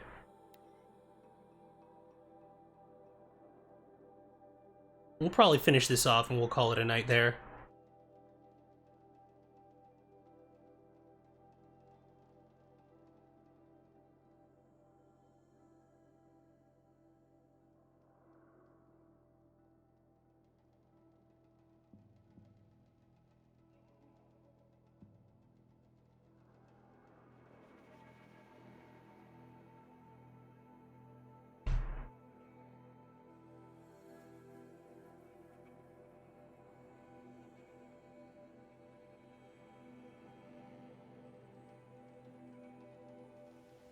Dust storm. Look at it go. Got my quick save.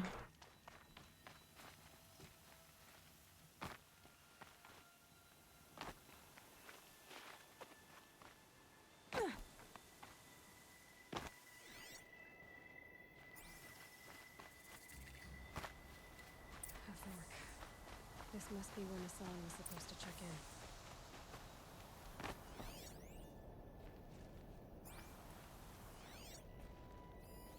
It looks like there was a scuffle here, but no body.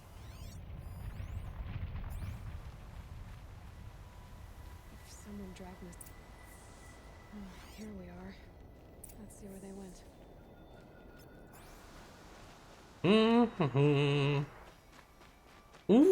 Yeah. One of the first episodes, actually it's probably like one of the episodes that's just completely lost now, because I didn't know how to use collections properly. But I 100% just like beefed it jumping onto like one of the like I think it was like a thin railing for me to walk across. And then just like plummeted.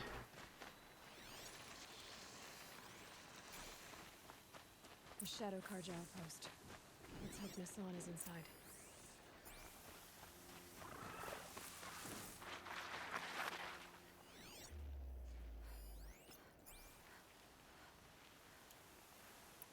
Alright then. Oh shit, I need to get different equipment out. Don't need that. And so I've got my blast sling, tripcaster, hunter bow. Yeah, that's fine.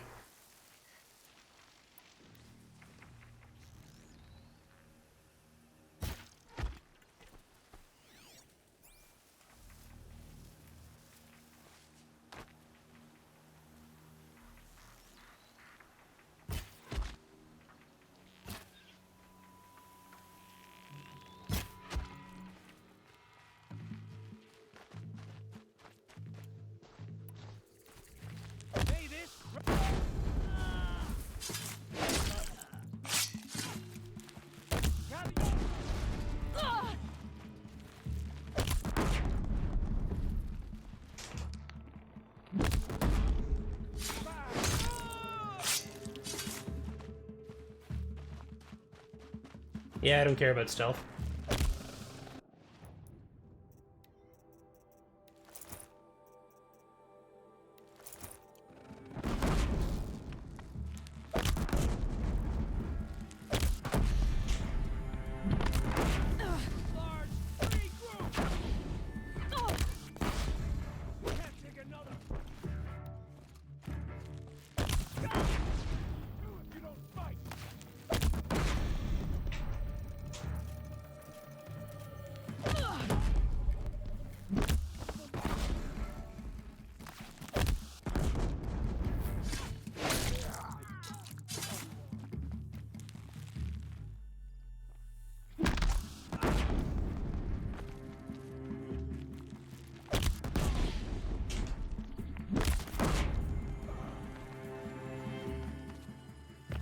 Two shreds, you say?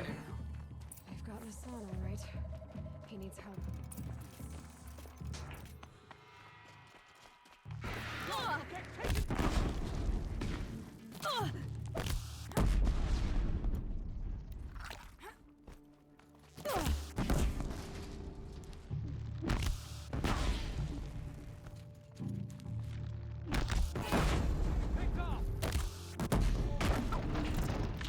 I need sticky bombs for you.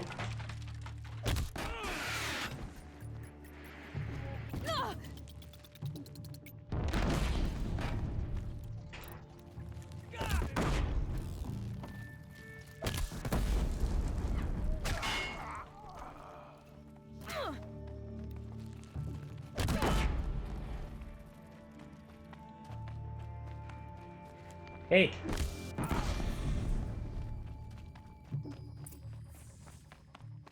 Kindeev sent me. I thought that old salt had abandoned me. Guess I owe him a slap on the back. Come on.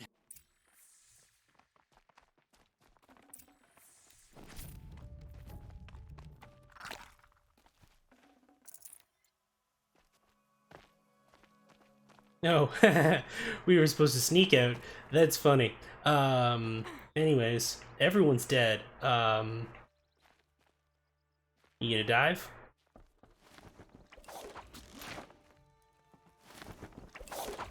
Wait, you had a repelling grappling hook the entire time?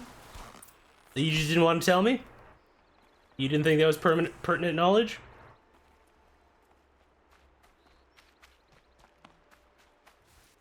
Kindeev told me. No, it's hidden nearby. Good. Now, listen. Beg a high blood for help? Ugh. But after everything you've done... But for now, I'm bound for Sunfall.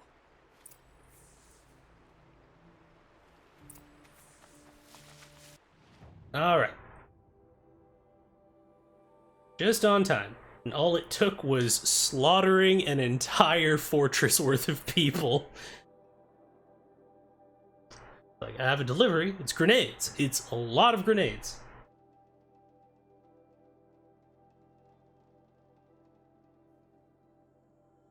just the whole thing is just gonna be spattered with viscera. The entire damn thing.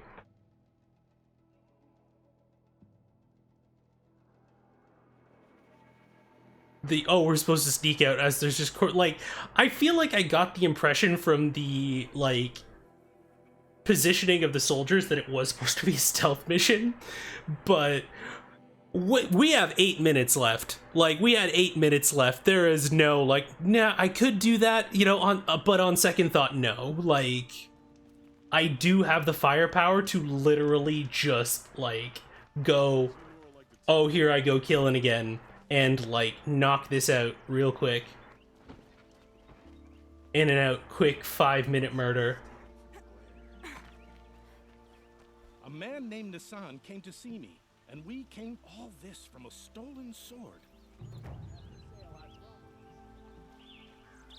Alrighty, well, that is done for that, and I finally have that quest out of the way, so I don't have to worry about it anymore, which is super nice. And there's a couple of these other ones as well, but we will have to wait until Friday to actually go and check those out. But in the interim, let me just go back to IRL here real quick and put on the tunes as I talk everyone out to the end of the stream today.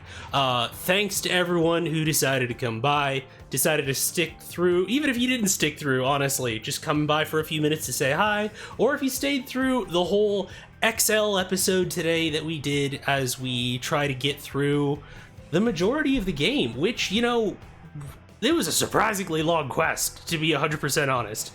Entirely worth it. Entirely worth it for the lore and the discussing of the lore and all of that kind of good stuff, as well as giving us enough time to decompress.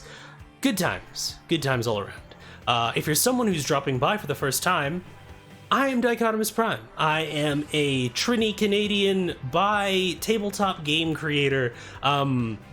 We do these kind of shenanigans Mondays and Fridays, normally 5:30 to 8:30, and we're normally running a little bit longer this week as we seek to get Horizon Zero Dawn done and dusted. Please come by, bring your friends, make clips, or just bring your whole delightful self, because it's a good time when you bring more people with you. For now, hello Tenny, good to see ya. You even snuck in sometime during the stream itself, but until next time, I think we are going to go and have a lovely time with the Sunflower Sovereign, who is always charming, always lovely, Sinziek, who is playing some Cuphead tonight, and that should be very interesting. So, everyone, go see Sin, show them some love, and we'll see you on Friday. Take care, everyone.